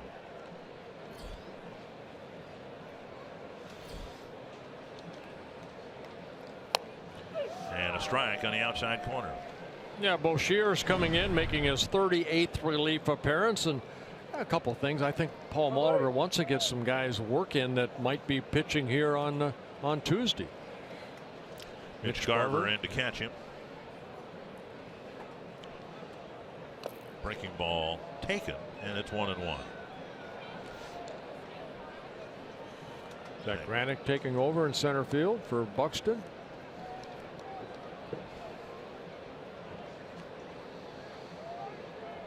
Navarro 0 for 2, a fly ball to left, and it's strikeout. It'll be interesting to see how many pitchers that they put on that 25-man roster on Tuesday.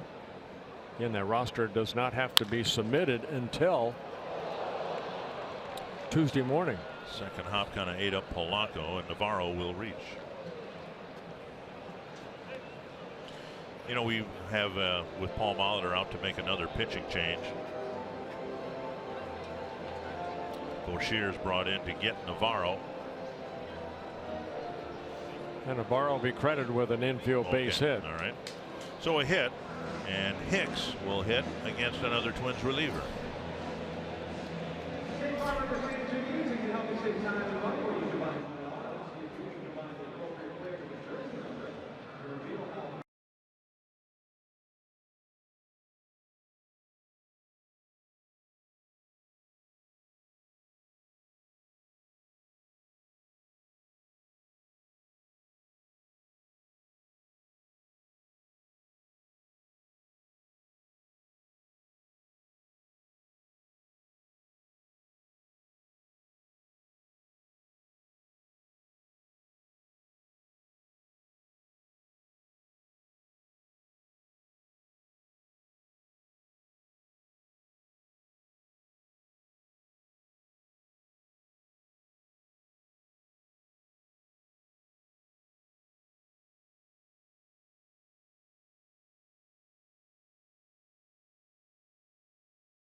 So 4-1. Marty Geltner is doing the audio here. And higher, lower, hello. Yeah. And it's an audio mix. It's a very complex job because we have mics all over the ballpark here. So now what we're going to do is show you or let you listen to what it's like if we got rid of the crowd mics and if you just had us to listen to. We're going to get rid of all the field mics out, and we'll just do a little bit here with just the booth mics. And already I can tell this sounds a lot like the Metrodome games I did in 1983 with no crowd noise. That sounds like the 5 years I spent in Cleveland. Tyler Duffy coming in at a ball game here on Friday night. He works an inning and 2/3 through 23 pitches. Retired all 5 batters he is asked to face. Hicks has struck out twice now. A ground ball that should start a double play. That's a heck of a pitching change right there. A ground ball double play, and the Tigers are done in the 7th inning.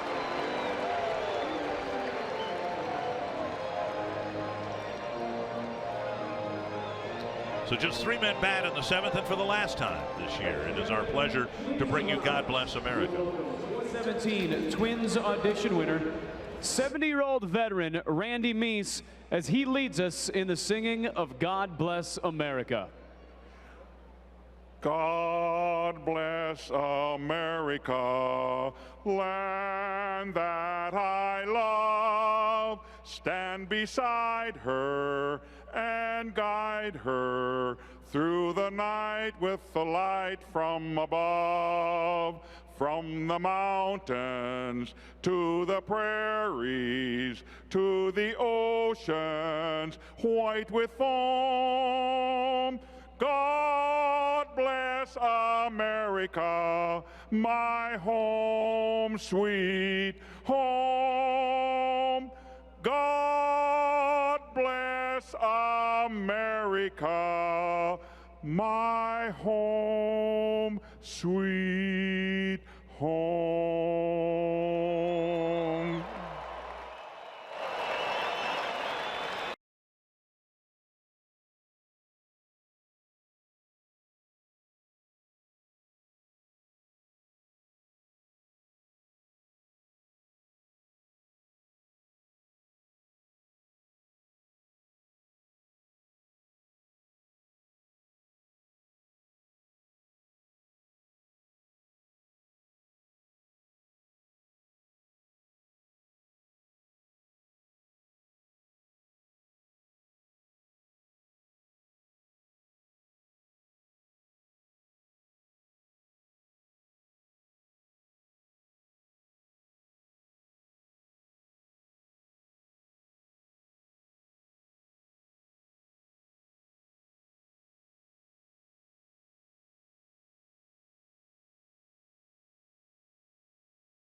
Welcome to the deeper coverage of baseball presented by T-Mobile. Anthony Rendon, 100 runs batted in and 25 long balls for Rendon. Eric Hosmer being taken out with his classmates, if you will, in Kansas City after hitting his 25th home run of the year. And Blake Snell with a really good outing in his final outing of 2017. Kenny Vargas will lead off the 7th for the Twins. And a new pitcher for the Tigers. It'll be Joe Jimenez on the mound, signed by the Tigers back in 2013. Getting some look-see here this year in his first season in the big leagues, making his 24th appearance. Bauer had gone 1 for 3 with an RBI double and a couple of strikeouts.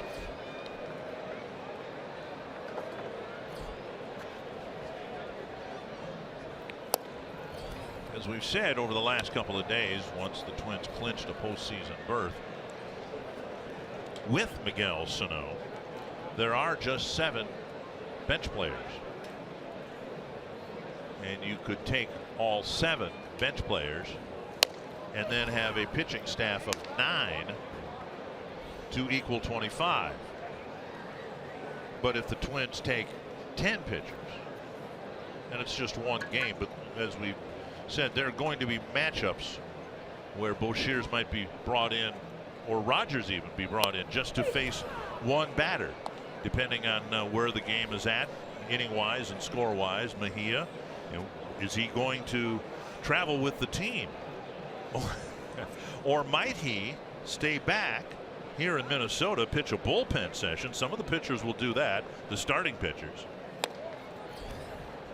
And just because a player is on the roster for Tuesday night doesn't mean, if the Twins win, that they'll be on the roster before Thursday in Cleveland. Yeah, that's why right now they're traveling with 30. They'll decide on Tuesday morning who's going to be the 25. And I know Kyle Gibson, I think, is going to stay here and get a bullpen session here, or he may go to ball club. I'm really unsure of that. If anyone would stay, you would figure to be a starting pitcher that the Twins would utilize early in the series in Cleveland. Right. And if Santana and Barrios are used Tuesday in a Twins victory, then it might be Gibson who would start on Thursday, and he'd need to pitch a bullpen either tomorrow or Tuesday. Vargas swings and misses, one down. Jimenez comes in and picks up a strikeout of Vargas. That'll bring up Polanco. Fox Tracks presented by Carrier. Jimenez fastball, slider. That's a 97-mile-an-hour fastball that he threw past the swinging Vargas. Indians, by the way, beat the White Sox 3-1. So the Indians, who picked up their 100th win against the Twins, finished with 102. And they will have home field advantage for every series they play until the World Series if their opponent is the Dodgers.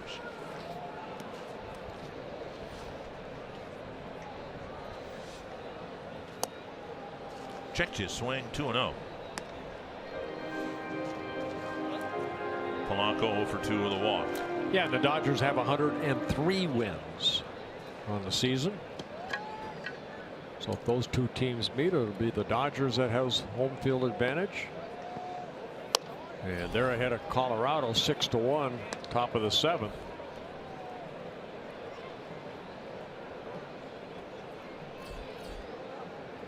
Hey, Ray Adrianza on deck.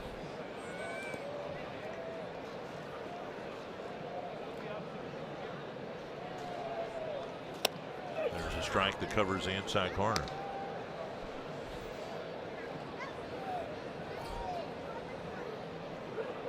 Twins will leave after the ball game, get to New York. There'll be a workout tomorrow afternoon at Yankee Stadium.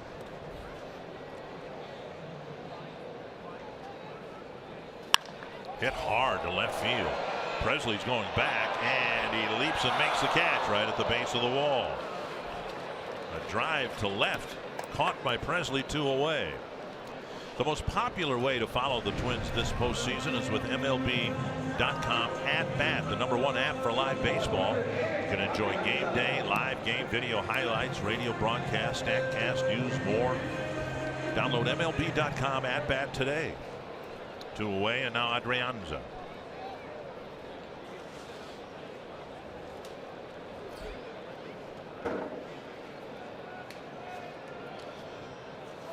Swing and a miss.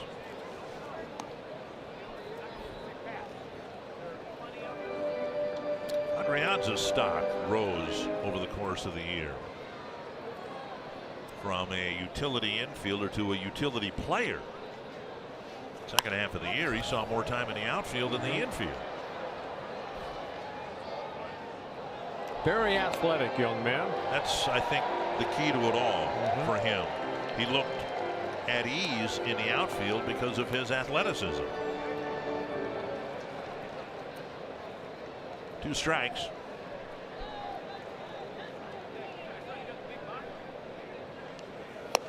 And a swing and a miss ends the inning. Twins go down 1, 2, 3.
Regular season finale over at Target Field. I'm Anthony LaPanta inside Mall of America studio. On this date in Twins history, October 1 back in 2009, Michael Kadire picked up RBI number 90, gave the Twins 4 players over the 90 mark that season. First time that had happened in the history of the ball club. Now let's go back to Target Field. And that was the day that offered one of the more curious The Bug is standing by, ready to take 8. Oh, now she's directing. So 8 with the Bug. Where's Waldo? It's like finding Waldo. Go ahead, do it. Take it. Take it. Where's Let's Waldo take 8. now? And then lose the bug right Now let's lose that Bug. Here goes the show. Take 4. Tyler Duffy, who threw only 1 pitch in relief, got the double play out there to start the 8th inning. We'll say this in advance of Marty Gellner's directorial debut. And let's take 8. The problem is not with your set. Ready 4, so we don't miss the pitch. There's nothing wrong with your television set. Down and away a ball. 2-0. Ready 5. Name the batter. Anyway, going back to that game in Detroit. Fontin. That was the game Let's where get Brian Delman Holiday, Young spelled right. Ready 4. charged his own teammate after being hit by a pitch. Went after Jose Majares. Steve, take 4. Up the middle, Oh, and a take 2, base take 2. hit. 6 is ready, and here we are. 6. There's 6 right there. 4 stand by. Take 4. 4. 8. I You think ready? this Ready might for be this? one 8? of the hardest Take things it. for Take Marty. 8. If you saw all those monitors and they're all numbered, 15. which is which one? You want 15? So Take all it. the cameramen 15? that are out Okay. here that do a great job of covering everything. Okay. Everybody calm. Matt Laxon in there to make sure that 1. we don't go into whatever Stand by 1. television Let's go to 1 black over here. hole we might go into with a rookie director. Ready to 4. 4. Let's go to 4. Come on, 4. Inside ball Good job, 1 to guys. Jacoby Get Jones. Let's look at 5. Let's look at 5. Take 5. Jones singled in the second at bat, Font or that excuse me, boy. in the 3rd inning, a single. Then he flew out to right Ready to 4. in the 5th We inning. don't miss this here. Let's go to 4. Take 4. Sure do talk a lot. Look at 8. Let's stand by on 8. Nope, didn't go. Good Let's look at curveball 8. right to there remind by people we got a Duffy. runner. Go 8. Go 8. She's talking There more he than is. she did when she was a play-by-play guy. Now let's back to 1. Let's take 1. Tyler Duffy. There he is. Get ready to pitch for 4. Stand by 4. Let's take 4. Let's go with it. Down and in a ball. 2-1. Let's stand by 1. Take 1. Twins got a double play ball in the 7th. And we're looking at 5. Holding 5. Let's take And 5. I'm guessing Got any crowd shots or anything? next to Keep it perhaps lively. Tyler Duffy, Ready, no 4. one wants a Take double 4. play grounder more than Marty Gellner right now. Still got to run around. Let's watch the pickoff. Ready? 8. Don't Well, do tough it, guy though. to Don't double take up it. with Stand Jones by. and his speed. Staying on 4. Inside, missing. All right, let's It's take a look at 3-1. 8. Let's take 8. There's 8. Out of focus a little bit. Let's take. Look at 6. I don't know. Let's take 6. We haven't seen 6 in a while. Eee. Whoops, like she- let's go by 4. Stand by 4. Go 4. It's like she's calling bingo or something. B4. 3-1. Fouled back 3-2. Foul ball camera. Do we have one of those? 8. Take it. Stand by 8. Take 8. If you're wondering what in the world's going Go on, game flow. we Game decided flow. we would make some broadcast history in our final broadcast this year, having Marty Gellner do 9 different roles in the course of a 9-inning game. Right now, she is the Get director. ready on 4. Here we go. She is Take in 4. charge of what you're watching. Full count. 5 wouldn't got me a crowd shot. Thank you, Jason. Okay, take That's it into center field, and the base Take 2. hit. Take 2. Holiday to second. First Six is and coming second, up. nobody 6 is out. Coming up, focus, And now take Machado. 6. Take 6. 8. Let's take 8. Stand by to replay. Replay's coming. It's golden. I mentioned 2. here on Friday night that Duffy's one of these guys out of the bullpen that needs to really pick it up. And he had a good outing on Friday night, but you see the fastball stayed up, and Jones fought it off. His second hit. So the guy that came in hitting only 159 picks up his second hit. Machado bounced into a double play in the 3rd, hit another ground ball for an out in the 5th. Let's take 4. Swing and a miss. Strike. Duffy needs a strikeout right here or another ground ball to get a double play. Let's get Dixon. And Duffy's averaged about a strikeout per inning, 67 strikeouts in 70 innings pitched. Tying run at the plate, nobody out. High fly, short right center field. Goodrum in the outfield grass. Infield fly rule. Okay, let's look at one. Let's go to one. Take one. Take it. This copyrighted telecast presented by authority of the Minnesota Twins and may not be reproduced or retransmitted in any form. And the accounts and descriptions of this game may not be disseminated without the express written consent of the Minnesota Twins, LLC. Let's go 5. Under. Paul Molitor out for a pitching change. Let's look at. We gotta look at 2. Let's look at 2. Who's out there? Take me. Take me 2. Here we go. Gabriel Moya will pitch next for the Twins with Alex Presley going to hit. Changing the score, please. Take us to break, somebody, please. I got it.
Let's animate that in a second. With Go to Gabriel 3. Moya Take 3. on the mound, trying to get the final 2 outs of the 8th inning here. Moya making his 7th relief appearance, 4 2/3 innings. He's walked a couple. He has struck out 3. He has given up 2 home runs. Okay. So Moya maybe getting an extra little look here, see how he fares, try to get an out or 2. It is raining, but you're looking, at least we are looking at the sky, and it's kind of got a marbled look to it. It's not solid, so we hope that the rain subsides and that we can play through what we have right now. We're looking at 8. Alex Presley will hit against the lefty. 8. Go 8. And now let's get back to the game now. First and second, 1 down. Moya, 3 tight shot. Presley homered in the 3rd inning. He's also hit a ground out and a fly out. Left-handed batter, guys. 1. 8. Shade at 8. Shade at 8. And we saw from Moya fastball. 8 good changeup, slider. Bug 8. And let's add font 1. It looks like the rain's dying down a little bit. Font out of there. Stand by 4. Let's go 4. During the pitching change, Larry DeVito, the head groundskeeper, had a very brief word with Tim Timmons, and we hope it was, hey, let's work through this because it's not going to last very long, or words to that effect. 1 strike to Presley. Yeah, good fastball down and away by Moya.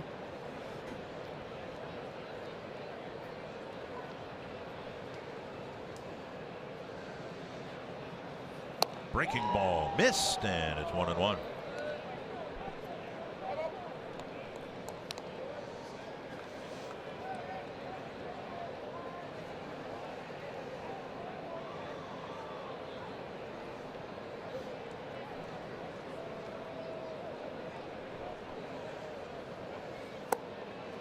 Missing, and it's 2-1. If Moya's numbers were better against left-handed hitters, and of course the sample size against righties and lefties both very small, just 7 at bats against lefties, but he's given up 2 hits and a home run. If the numbers were better, his chances of making a postseason roster would be greatly enhanced. Popped up near 3rd. Escobar near the tarp. And can't quite make the play. That ball just kept drifting away. That wind is kind of blowing in a little bit from right field. Looked like he had a play on it, but Escobar went against the railing right there, reaches over, and just out of his reach. Yeah, the wind is coming in off the plaza in from right field, and I think that was the difference between an out and a strike. Yeah, when Presley first hit it, I thought Escobar was going to be able to catch it in foul territory, but it drifted into the stands. 2-2.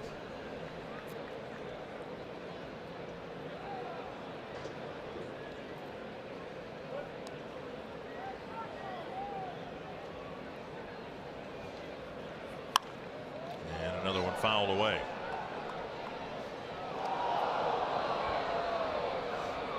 Twins looking for win number 85 on the season. That was enough in 1987 to get into the postseason. Moya just 22 years old. Came over to the Twins in the John Ryan Murphy trade back in late July. And he gets a strikeout. Left the pitch up, but Presley cut through it. 2 down. Well, big strikeout for Moya, big strikeout for the Twins. Pretty much whatever it was threw right down the middle of the plate. I don't know if that's a changeup or a little cutter. And now Romine.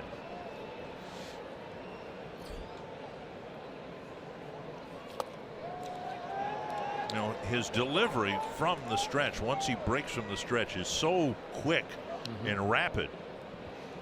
That may add to the effectiveness of his changeup. You see all this quick movement, and you expect the ball to get there quickly, and it doesn't. Yeah. 1-1. Stand by 6. Let's go 6. Let's get a tight shot of this batter. Take 6. I didn't say that yet. Let's wait for my command. Stand by 3. Take 3. Wow. Go 3. Boy, she is It's getting to her head. I can tell. It's getting Stand to by her 4. head. Go to 4. Whoa. Go to 4. Wow. Crack the whip. Swing and a miss. 1 and 2. Another good changeup, good location. 5. I like 5. Stand by 5. Go 5. He's frustrated. Ready to replay. Gold to font 2. Take 4. Ready to go 4. Go 4. And replay. Good changeup right here. 4 is next. Great spot.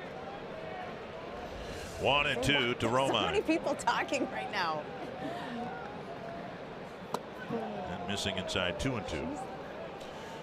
1 5, chore left for Marnie. Unless we have extra innings, and we got to find more things 3. for Let's her look to at do. 3. Somebody She's going to run a camera Take that. in the 9th 3. inning. Can somebody stop the rain too for the camera person in the 9th? Ready 4. Let's go 4. Go 4. 2 and 2. Bouncer to short. Go 2. Moya does a nice job. Gets the final 2 outs. Marnie Gelder did a nice job directing the top of the 8th inning. You're watching Twins baseball presented by State Farm.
At Target Field. And coming up after the game, we will bring you Twins Live, presented by CenturyLink. And on today's show, we look at Bartolo Colon and his 6 1/3 innings, perhaps the final start of his career.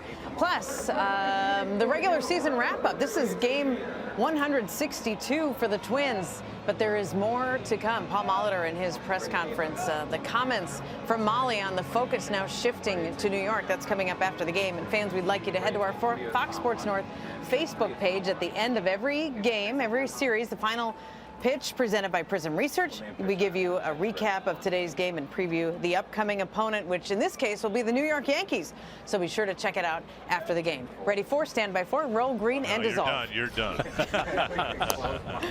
Hey, this has been a lot of fun. Marnie's handled everything so well, and we want to thank her for playing along and having, I think, a fun time. I hope it's been fun for her. It's been fun for us to be a part of. How about this? Chris Jimenez pinch hitting and clubbing one into the second deck. Jimenez heading for Sano. Home run number 7 on the year for Jimenez.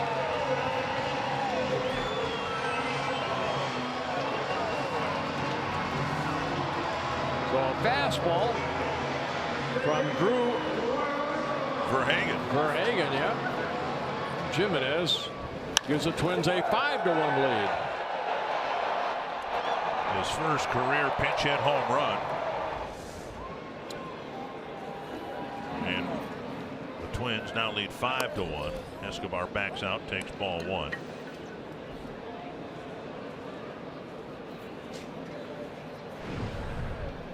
Numbers on Verhagen. Up and down the last 4 years with the Tigers. Making his 24th relief appearance. It's the third Twins pinch hit home run this year.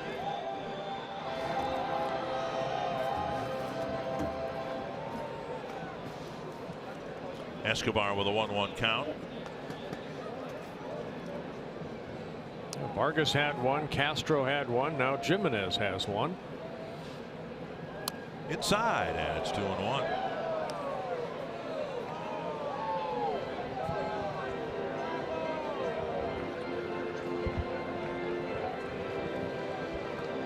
Escobar singled and scored, 1 for 3.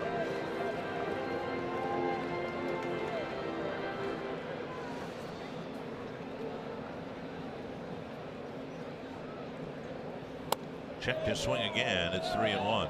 Oh, it called a strike. So it's 2-2.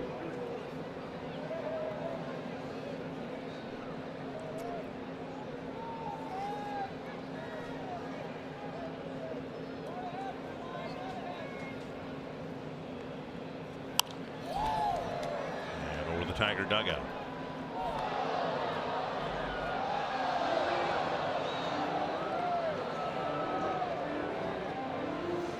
Two and two from Verhagen to Escobar. Buxton will be not pinch hit for. Granite replaced him several innings ago. Check swing and a strikeout, 1 down. And Granite will hit. Twins baseball on Fox Sports North is presented by State Farm. Here to help life go right with the home and auto protection you deserve. 1 down in the 8th, and Granite will hit. Granite took over in center field for Buxton, and this is his first at bat. I would think that Granite's chances of not only being on a roster but playing Tuesday are awfully good, particularly if Sano is in the starting lineup. At any point in the game, if Sano is on base, he may be pinch run for. And then you can have Granite stay in the game perhaps as a designated hitter or have put somebody else in there. But Granite's speed, his ability to run, I would think would make him a lock to be a contributor, depending on how the game is played, of course, and maybe a big contributor. And of course the irony is he grew up a big Yankee fan, and Tuesday night, provided he gets in at all, his job is to beat the Yankees. 3-0. And go home after the World Series and brag about it. A strike, 3-1.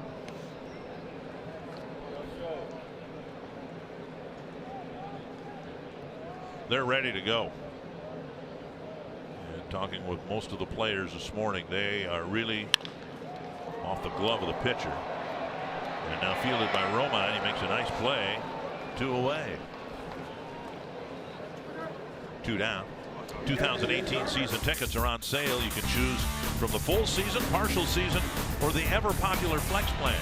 Don't miss an inning of postseason play and experience exclusive sweet spot benefits like 10% off food and beverage at Target Field.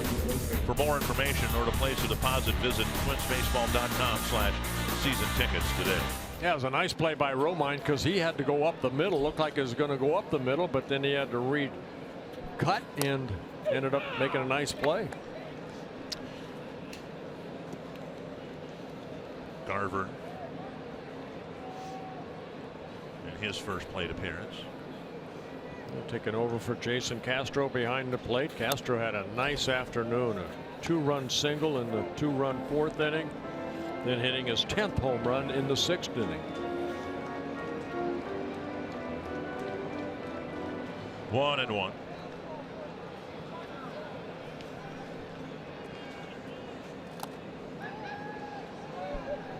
Two and one.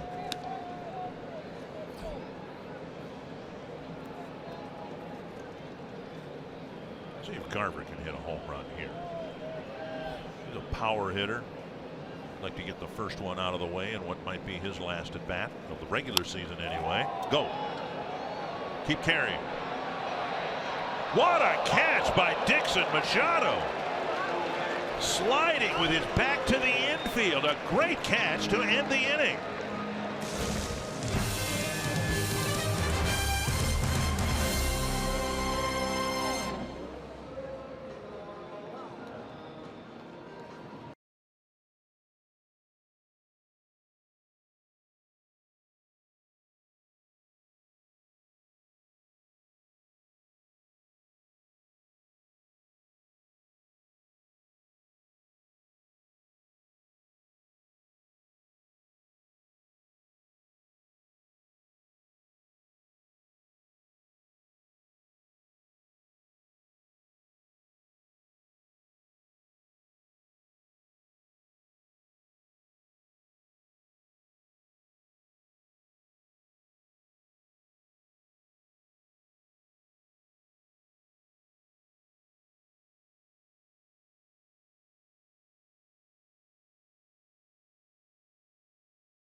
Performance by Ervin Santana. Got him. 8 razor sharp innings for Ervin Santana. Another strikeout for Ervin Santana. That's just beautiful. Wow. That's amazing. What's next after the final out here today? The most important game the Twins have played in 7 years. It'll be Ervin Santana against Luis Severino and the Yankees. Our CenturyLink What's Next. Remember, the Twins saw Severino and he only went 3 innings. When he threw 40 pitches in the 3rd inning, really struggled with his control. But he's having one heck of a year. Should be a great ball game. Ervin Santana has had one good season. Hopefully he can have another good outing on Tuesday. It stopped raining for Marty Gellner. She's working camera as she completes her broadcast, fulfilling 9 different roles. Great job, Marge. Let me concentrate here. And there's the shot from the first base Very well. camera. Hey. Well, It's in focus and everything. Castellanos will lead things off against Moya. Down and in, ball one.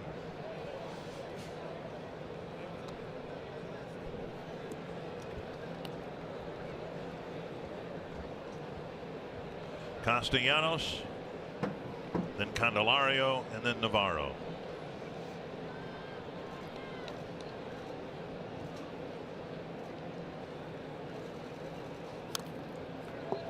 Come on, Rain. Come on. Come on, Rain. Just like a 40-second cloudburst. That's all I want. Marnie. Oh, no. Oh, where'd he go? Back over.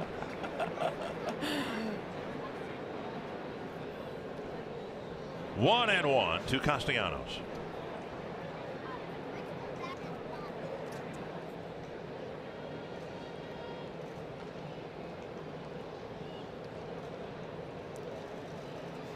Foul back 1-2. Tell you what, working the camera is not easy. I remember when we did a game out in left field at the Metrodome and they had me go work the camera. It was not easy. Well, that begs the question, what made it so hard? Just the different dials that they give you on your right and left hand. You have to focus, move in, move out. Right. Sometimes as you move in, of course, you lose focus. Now you have to use the other one to refocus. You ever used a camera like? Not like that, no. Yeah. It's tough. Tip my hat to all those people. Well, again, talking about the crew we have here at Target Field, and we work with pros on the road too, but we've got a group of people who are so committed to making the ballpark experience so pleasant on a telecast. And the shots that they can, follow the baseball like that right there. Just follow the baseball. Escobar. Good throw. And a nice pick by Vargas. From both corners, Escobar to Vargas. A great play to get Castellanos. Almost hit the bag. And how quick they can do the replay too. Escobar sets up. You see all the weight on that back foot. Little one hopper to Vargas. There's what Marnie was shooting. Kind of kept up with it there. That's pretty good. Very nice. Not a replay. That's currency for camera people if you get a replay. One down. Here's Candelario. And a strike. Yeah. Got it. Candelario with a couple of ground balls and a fly ball.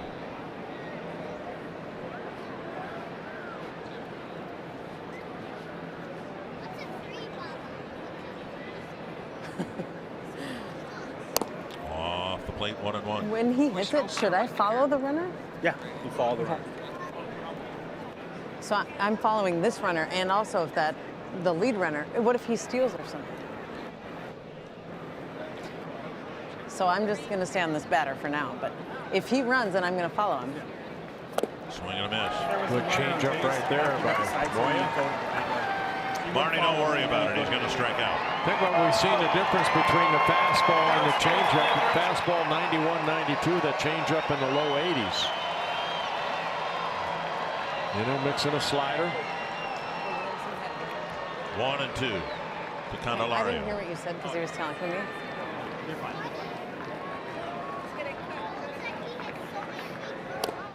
And he does strike out. Yeah, good call. And that'll bring up Navarro for what we hope will be the final at bat of the regular season. Yeah, we just want to thank everybody involved during the season, from what Marnie did today, everybody that does that, to everybody that works here, the players themselves for the way that they've handled the media. We get uncommon cooperation from the players and the coaches. And to the extent you've enjoyed Twins baseball this year, there are a lot of people to thank, and we thank them all. Yes. Oh, sweet. Okay. Yeah. 1-0 to Efren Navarro. Singled his last time up.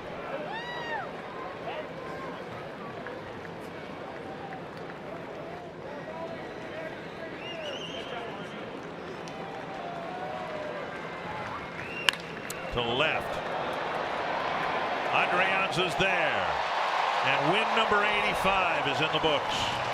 Well, the 2017 regular season is done for the Minnesota Twins. Now the fun begins because they're going to postseason. Handshakes all around on an 85-70.